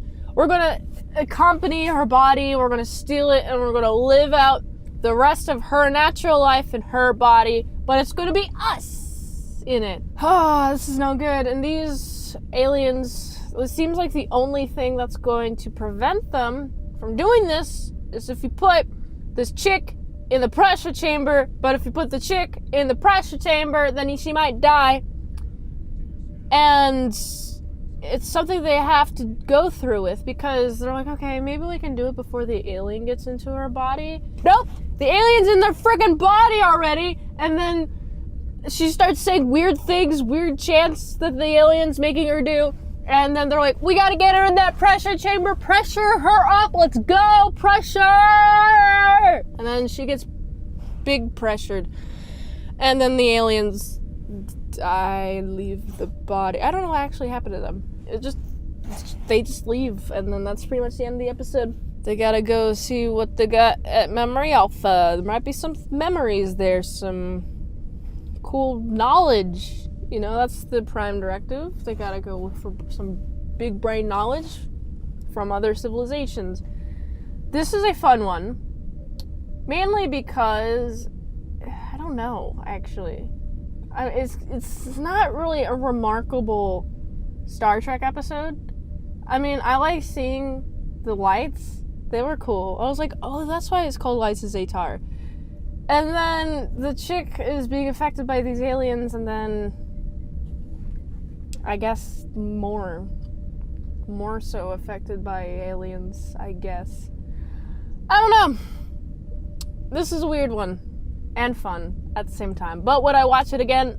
No, I wouldn't. I don't know how to describe this episode other than fascinating. So, I gotta give this episode, it's a solid 6.9 out of 10. Boop, beam me up.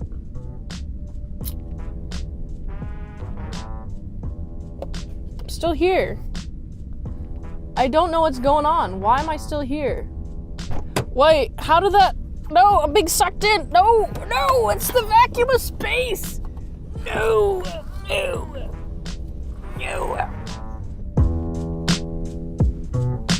What would happen if the USS Enterprise encountered an immortal man? This episode is about exactly that. I'm inside and I saw Star Trek, the original series, Requiem for Methuselah. It is directed by Murray Golden, written by Jerome Bixby, and if you haven't seen this episode, I will spoil it for you. This episode starts, we're following the USS Enterprise, and they're all sick. There's a sickness, and the only way to cure the sickness is they have to get Rye-Talon. And there's Rye-Talon at this nearby planet, and so they go to this planet, and guess what they find? They find this man who has quite era-accurate pieces of history from just all over history, like from Plato and such, all those people, all the people. He's probably got a piece of wood from Jesus Christ's cross. He's like that connected, man. He's got all the things. And Kirk's like, yo, what? Wait, you look like you're 30. How are you this old? What's going on here? And there's some weird things happening. Like, for example, we got the right talon. Hey, we phoned in the right talon. Can you get the right talon? Sure. And then this guy gets the right talon, but it's contaminated with a different mineral that's not helpful, and it would just make the right talon no good. And he's like, oh, dang it, I'm so sad. I'm sorry that I did that to you. Let me just grab you some more right talon from the back, right? And then he just kind of disappears. And it's like, what's going on here? Where'd this guy go? Also meet a guy. His name is Flint. That's the right talon guy. And he's like, hey, look at my pretty little lady friend over here. Look, Kirk, take a little gander at her. And they certainly do gander at each other. They do some dancing. They do some, having fun together. Oh yeah, we're having some good old fun. And then they have a nice little kissu. And I'm like, man, Kirk has the ultimate riz. Oh my goodness. It's like, I swear, if it's not every third episode, it's at least every second episode Kirk kisses a chick. Like, I swear, he just does it. He does it all the time. And also, this particular place, there's some robots. There's some defense robots that just want to attack Kirk because he's kissing the chick. And I liked that because it's like, oh, these robots don't know any difference between kissing and fighting? Wait, couldn't you program some nuance into their circuitry? What? Spock discovers this lab with not only just one other chick, but many chicks. They're all androids, and they all look like chicks. They all look like this one chick that Kirk just kissed. Oh my goodness, she's an android. Yo, what's up? What's going on? And Spock's like, hey, you're old, dude. You're 6,000 years old. How are you alive? Here's how he's alive. This guy's like, all right, the dupe's up. Let me tell you my game, and you're going to make sure that you understand, because if you don't, then you're just in denial of the truth. So I was born in 36,000 something BC. Before Christ, not AD, after death. I know there's like official Latin terms for that, but that's how I remember them. Oh my goodness, this guy's old. He is really old. So he actually grew up with everybody that he got the relics of. And he's just immortal. The reason why he was able to find out that he was immortal, he went to battle. And he should have died in battle, but he didn't. And so he's like, oh, I'm just going to have to do the immortal thing, which is every 80 years or like every 50 years, finding a new chick and then getting a life. And I just kind of got bored of that. So as soon as the space race came and we got ships, I decided to just, boom, get out of here. But now I need an android to emulate some sort of love. And Kirk, you're here. You're here to teach her some love, and that's the entire reason of doing the kisses. All the kisses. All of the kisses in the world. And also this chick is like, oh my goodness, I want to be with Kirk, but I'm supposed to be with this Flint guy. Oh, who do I decide to go with? And then she just dies. She just dies. It's just really funny. I'm like, Flint, you did it. You did it. Oh my goodness. She's just dead. You're trying to teach this chick, this android chick, how to love. And the first sign of her having to choose who to go with, she just dies. She can't make the decision. I'm like, who put this in their programming? I don't think it's in their programming. I think it's like it's short-circuiting. Short-circuiting. But Kirk really liked this chick. Like, an ungodly amount. Really liked this chick. Luckily, able to erase his memory. You will never remember this happened. Also, we got the right talent that we needed, and we got all the right talent up. And everybody is good. No more sickness amongst the USS Enterprise. And no more memories for Kirk about this chick that he kissed. Man, I wonder, since he has kissu with all of the women, every single woman that he has encountered ever, since he's so loyal to the USS Enterprise, how often does he kiss the interior of the USS Enterprise? I mean, isn't it a logical thought? You might think, oh, it's just a ship that's inanimate. It's weird to do that, but people are people. But I'm like, bro, he loves the USS Enterprise. He might actually kiss the USS Enterprise. Let me know what you think of that theory in the comments below. This is a fun episode. I like that the chick just dies at the end. Can't handle it. Just dies. And I think that's cool that this guy is just going to live forever. How long is he going to let himself live for? Who knows? It's up to him. It's cool. I gotta give this episode a solid 7.3 out of 10. Wait, wasn't I supposed to get the right talon? The right talon? Right talon? I'm sick here. I'm sick. I feel like I deserve it. I think I'm fine. I think it's just something in my chest.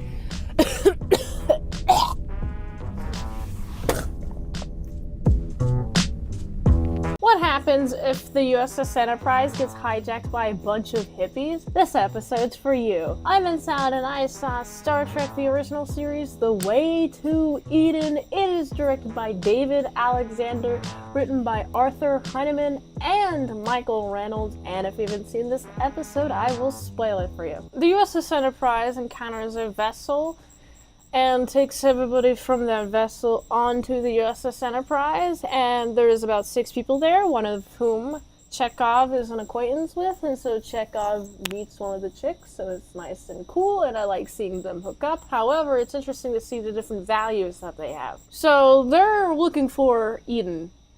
Yeah, it's the planet that they're looking for, Eden planet, and it turns out but it's very familiar in idea too, because a lot of people are like, oh, it's not real actually.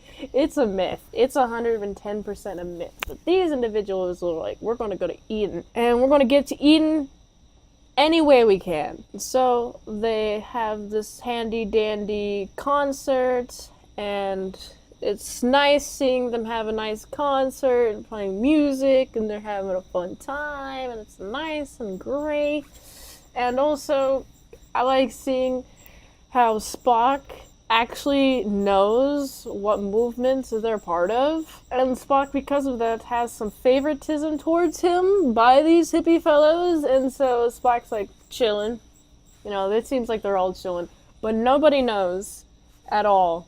These hippies plots to take over the Enterprise so they can go to Eden. One of these guys is holding a bacteria, though, that could be contagious, and so they have to quarantine this dude. And while this guy is quarantined, the other ones are just like, okay, we're just going to go up to the bridge, and we're going to set a device that makes it go supersonic, and then everybody's ears go, ah, and everybody passes out. And yeah, everybody passes out at the same time, and then Kirk's trying to wake up and turn the device off. But by the time he's able to do this, they're already at Eden. Like, they've taken the ship to Eden, and they went to this shuttlecraft, and they went down there. And so there's a landing party that goes down there and is like, what's going on here? It's all nice and luscious, but why are there people screaming everywhere? And it turns out that there's poisonous plants, and the ground is poisonous, toxic lava kind of dealio. It's not good. The floor is lava. And this guy grabs an apple, bites into it, and dies. And it's like, see, Eden isn't real, dude. You guys died for this cause. These guys died for the idea of Eden, and then once you get there, you guys just end up dead and dying. Because nothing, and I mean nothing, is prim, proper, perfect like the idea of Eden. And once you get humans in a place like Eden, even if it did existed. It couldn't exist for any longer because of humanity. And they would just pollute it, you know? Chekhov's friend is still alive, so that's nice. At least she's not stupid. Yeah, it was fun. This is a fun episode. I like seeing them trying to go to Eden, and then they ended up dying because they wanted to go to Eden too badly. And it seems like there's a lot of Eden-type planets in the galaxy, so I guess they could have just gone to any one, and they end up going to the wrong one. These hippies are dumb. Anyway, this is a fun episode. Would I watch it again? Probably not, just because all that happens is that, oh, hippies took over the ship. Ooh, wow, cool concert. Ah. Yeah, that's pretty much it. So I gotta give this episode a solid 7.3 out of 10. Beam me up.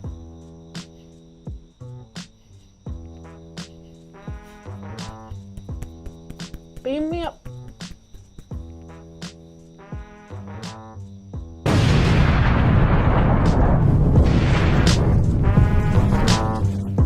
I've got a question for you. Caves or clouds?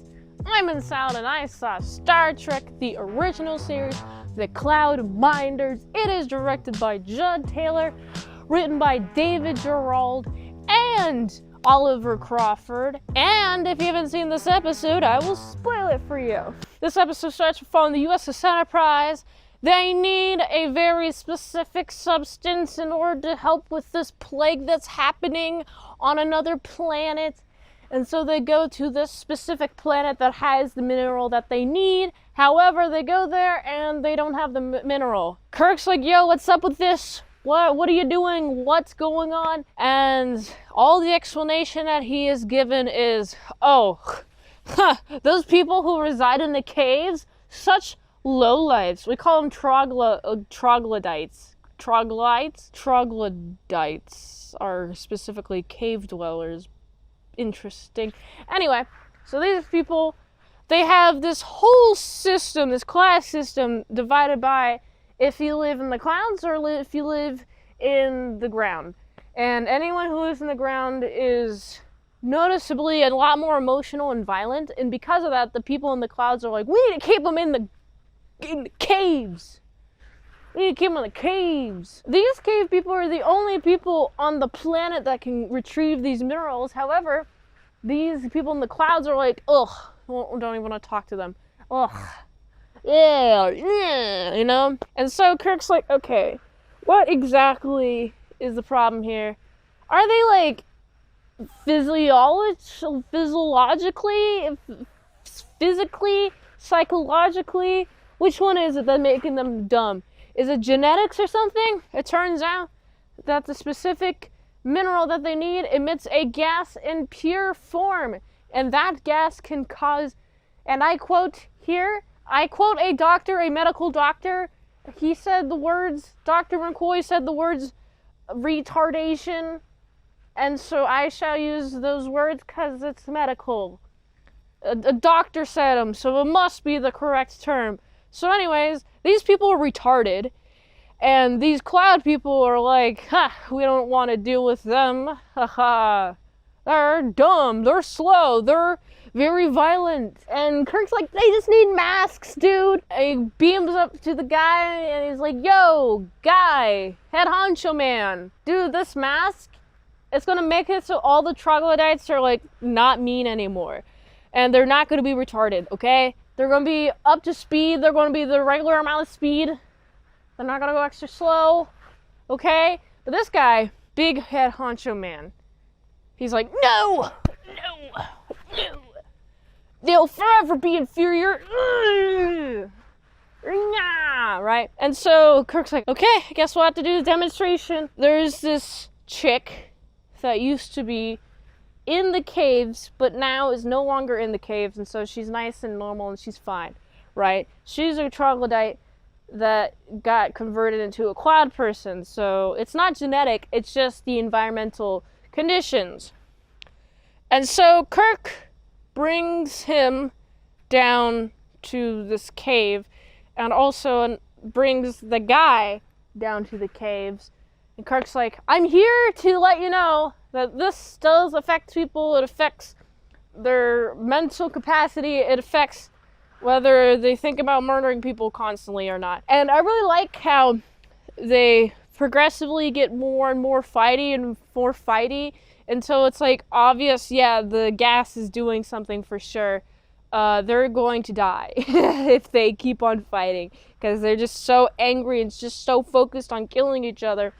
And so we got the chicks down there, the troglodyte chick. She's like, oh my goodness, hon, they're going to kill each other. She like grabs Kirk's communicator. Enterprise, we need help. They're going to kill each other. And then like they'll get pulled up into the Enterprise. And Kirk's like, yep, it affected you, so it will affect them too. And so the guy's like, all right, fine.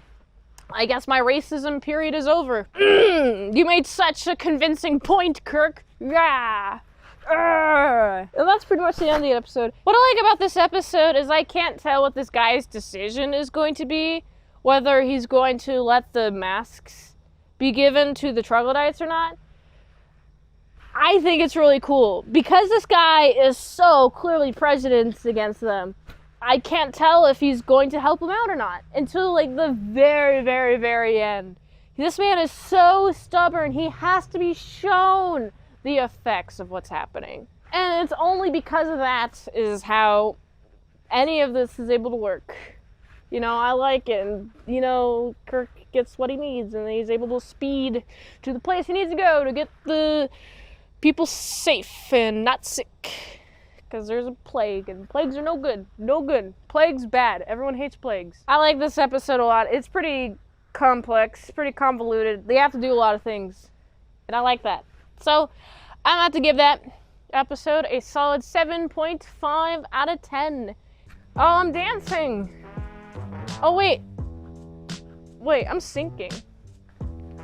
Can I get out? No, I'm sinking. No. No! No!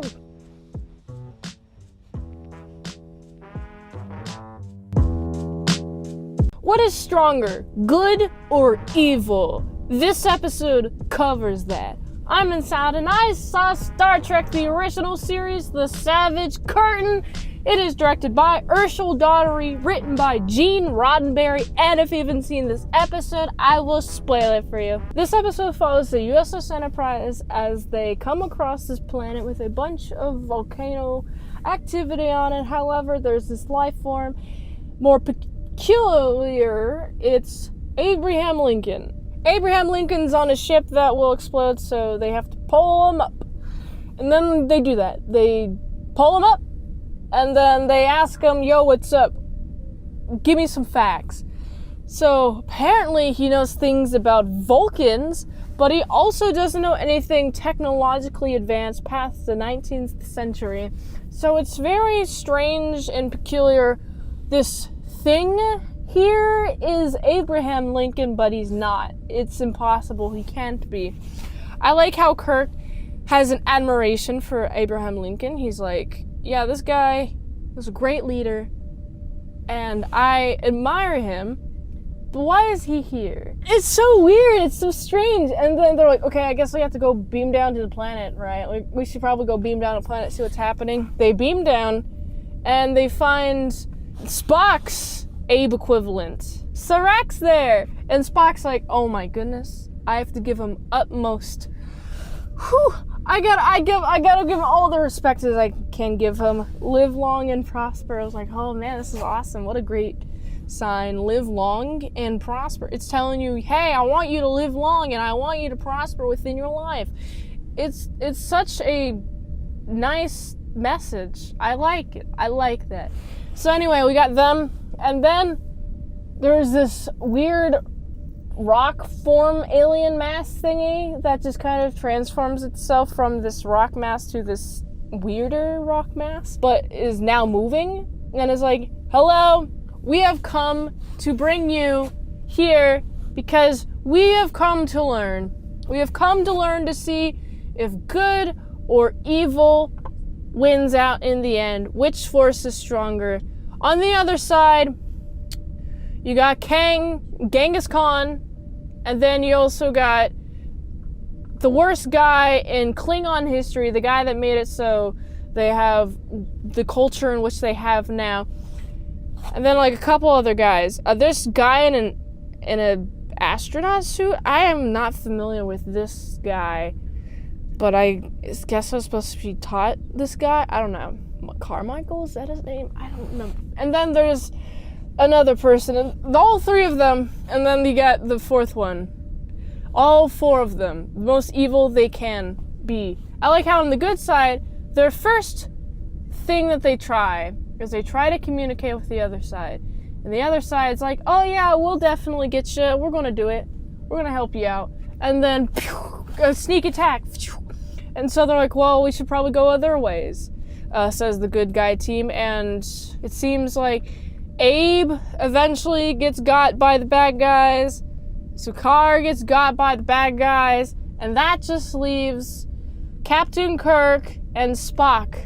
And then at this point, they're like, I think we have to use their tactics against them, because just using our nice tactics against them is not going to work. They're evil, so we have to use evil against them. And I like this. But also, what is ultimately the difference between good and evil is the intention behind the action. Well, it's never the intention behind the action. In the court of law, intent doesn't matter, it's your action. But in good and evil, intention matters behind your action. Someone please clear this up in the comments below. Slowly, one by one, parts of each team get got. Bada boom, bada bing, bada boom, bada bing, bada boom, bada bing. Until, does Kirk have to murder this other guy? Because the conditions are, it's a life or death battle.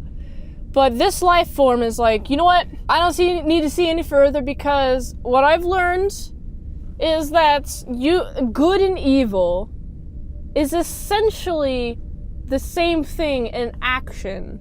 It's dependent on the intention. But intention doesn't matter, so it's the same action. But what they fight for is what defines them. They were fighting for power. The Spock and Kirk, they were fighting for the USS Enterprise, so that makes a difference. It's for a greater good versus a selfish need is the difference between good and evil.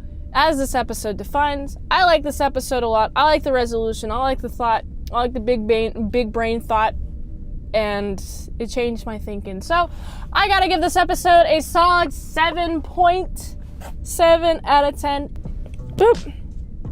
Beam me up, beam me up.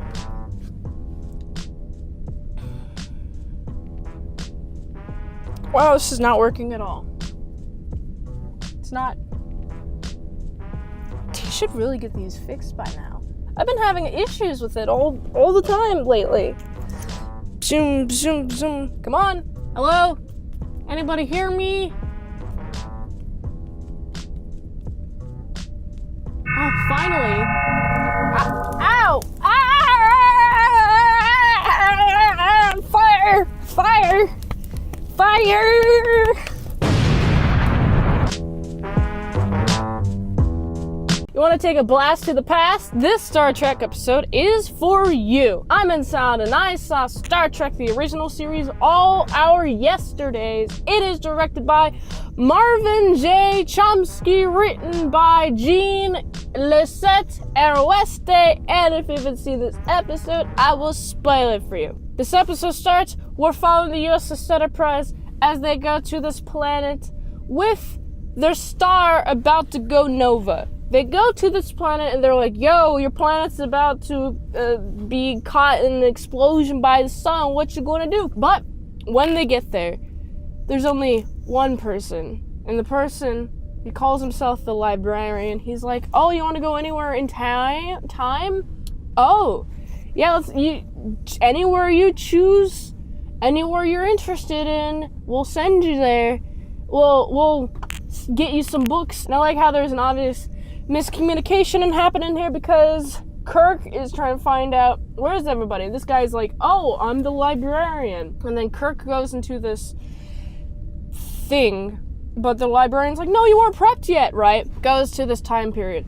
And the time period seems to be, I guess, medieval times. What I like is that we have Kirk goes through this portal thing, and then he can hear Spock and McCoy there, and they're in some sort of ice age because they also walked through this portal, and they can talk to each other. Some of the people who live there are like, witch, you're a witch, because there's some voices. We can hear those voices, and those aren't from anywhere, so you must be a witch. That's the natural conclusion of things. And then he gets sent to prison. He's like, I gotta figure out how to get out. How do I get back to time? And, you get the prosecutors like, oh, you can't go back in time. If you've been prepped, your body can't go back to the future or where we were. So you're stuck here forever. And Kirk's like, I wasn't prepared. And this guy's like, oh my goodness, you're about to die in a couple hours. If you don't get back, let me take you back. And then he gets taken back. And the librarian's like, oh my goodness, I can't believe you got here. You're lucky to get back here. Now let me properly prepare you. And Kirk's like, no, I gotta get my friends. What's happening with Spock and McCoy? So they're in an ice age. McCoy gets frostbitten, and then there's this chick who's like, oh my goodness, it's a person, and takes McCoy and Vulcan in, and they're having a nice little chill time as McCoy sleeps. Spock seems to be getting more and more emotional, which is interesting because I guess they went back past to the point in which Sukar would have led the logical revolution, and so he's emotional because of that. Okay. I don't think they were prepped either, honestly. So Spock is becoming more emotional. I don't quite understand how exactly. I mean, I understand that if you're in the time period, then all your molecules or whatever are going to be adapted to that. But how does this change your behavior? I don't know. But McCoy is noticing this, and it takes until like a big emotional thing, like, oh my goodness, this lady that you saved me, oh my goodness, I love you so much.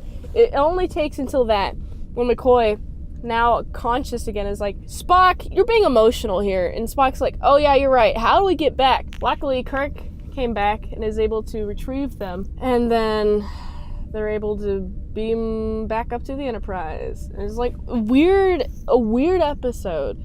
Honestly, it felt like the studio had a lot of props or something, like a lot of leftover props, and just needed to use it, so it was used. Because this is a weird one. It's just them going back in time, and what do they learn? I don't know. Don't go into random arches, or else you'll get turned back to time and then have to live in the time period. It's weird. I don't know. Maybe if you aren't prepared, then your molecules are distorted more, and that's what's happening to Spock in this episode. That's pretty much the only thing I can really think of. But other than that, this is an alright episode. I mean, for the penultimate of the entire series, it's kind of a mid. Honestly, I was expecting something a little bit more awesome. But this one is fine. It's a fine episode. It's fun. But would I watch it again? Probably not. So I gotta give this episode a solid... it's a 7.2 out of 10. You know, if I left through these doors, would it send me back through time? I'm about to find out. Oh! No, it's just a vacuum of space. This episode proves why women shouldn't be a captain or any high position in the military at all, for any reason whatsoever. I'm in Salad, and I saw Star Trek the original series Turnabout Intruder. It is directed by Herb Wallerstein, written by Gene Roddenberry, and if you haven't seen this episode, I will spoil it for you. This episode starts with following the USS Enterprise as they go to the surface of a planet. More specifically, Kirk goes down to the surface and they're orbiting. And on the surface, Kirk meets a chick. And then they stand in a pose next to each other in this sort of machine. And she's like, oh my goodness, I can't believe we're gonna stand over here and it's gonna be a great time. And then guess what happens? They switch bodies. So we got a woman in a highly respected man's body, and a highly respected man's body in a chick. Ooh, boy, this is gonna be fun. Why does this chick do it? Well, she wants power. Oh my goodness, and she wants all of the power. So immediately, she's like, I'm gonna commit a murder. I'm gonna murder James T. Kirk in my body. But like, before they could do that, a couple of the Enterprise people come and they're like, hey Kirk, what's up? The chick in Kirk's body is like, oh geez, I have to command them. And things are kind of smooth at first, meaning it's kind of hard to tell what exactly is wrong with Kirk, but it is easy to tell that something is up with Kirk. And throughout the episode, there's this one medical doctor that the chick in Kirk's body gives 110% permission and control of the medical side of the USS Enterprise. So they bring the chick on aboard, and the chick in Kirk's body is like, sedate. And this is going even against McCoy's medical practices. And so he's starting to speak up. He's like, what's going on here? Bro, what are you doing? And McCoy's like, something's wrong here. But I do like how the chick, Kirk in the chick's body, upon waking up, is like, no, I can't be losing the command of the Enterprise. And like, the nurse heard that. I'm like, you're not gonna say that? It's not gonna say that you heard that? Oh boy, this is weird. Anyway, so more and more shenanigans, more messing things up, more being emotional, yelling at things when Kirk wouldn't normally yell at things, gets to the point where gets in such an emotional tizzy over decisions that the chick in Kirk's body will just start yelling. And then at this point, there's the higher officers like, what's going on? Scotty's like, dude, something's going on with him. Maybe we can like pull a mutiny. McCoy's like, a mutiny? What are you talking about? And then they like go into this room with Kirk in it, and there's like a huge meeting. And then Kirk's like, oh, play that tape back. Oh, you're thinking about a mutiny. Execute him. And Captain Kirk would never, ever do the death penalty.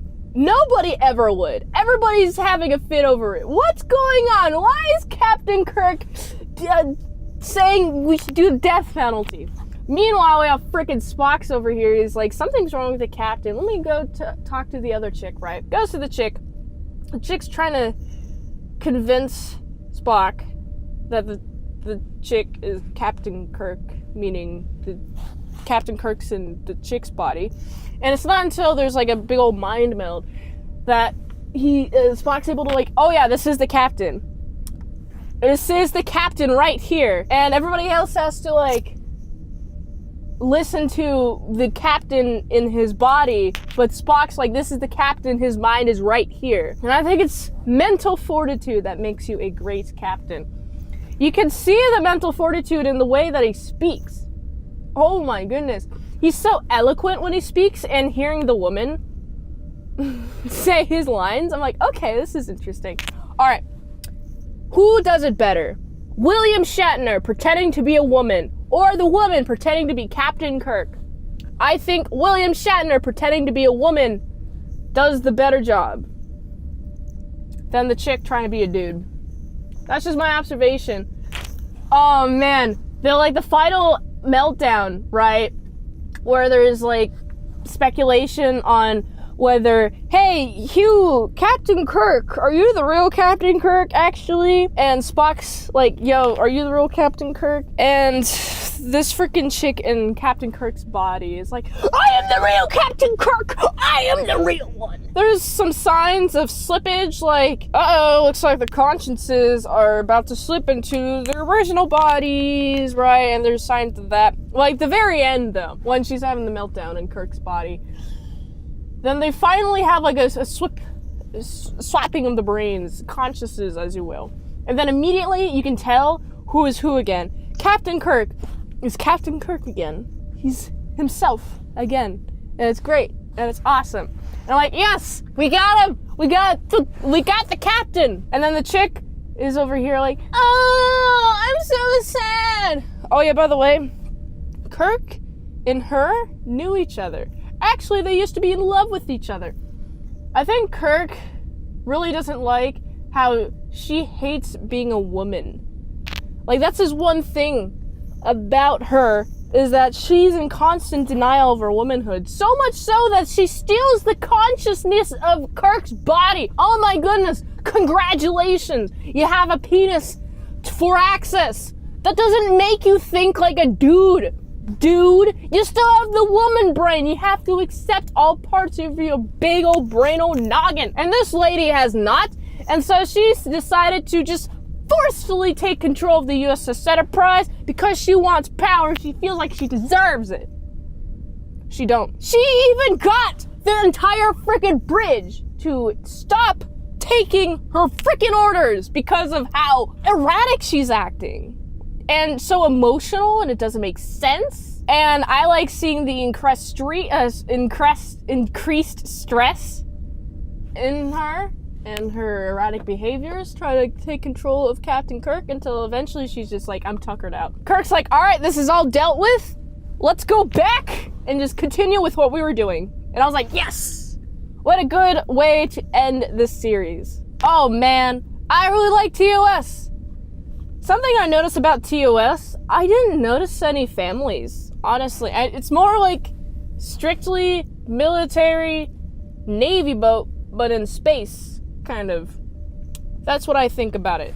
That's what the USS Enterprise is to me, and I like exploring Kirk and Spock and McCoy and what makes them distinctly different from each other, what makes them work so well, what clashes they have. Mainly, we have Spock and McCoy have a lot of clashes together between logical and emotional thinking, and both are necessary. What Star Trek TOS taught me was that you need both the ability to think logically and also have an emotional intelligence. Both are necessary. That's what both traits that Kirk has. And he's also able to take any insight from anyone and take it with a grain of salt or take it 100%. And it's all up to him. And I really like those three characters the most in my TOS journey. Now, I'm so excited. You know what the next series is going to be? It's going to be the animated series. Animated Star Trek. Let's go. Thank you so much for watching all these Star Trek reviews. I gotta give this episode because it teaches why women shouldn't be in high leadership positions, mainly because of how much stress it takes and the emotional regulation skills that is required in order to do those high roles in positions, how much stress you're under, how much consideration you must take, and the fact that women tend to make more emotional decisions under stress is not a good one. It's not a good one. So that's why I like this TOS. This TOS is great because you can see all the legs of the women in those nice semi-transparent, semi-opaque, same thing, tights. This episode gets a solid 8.5 out of 10.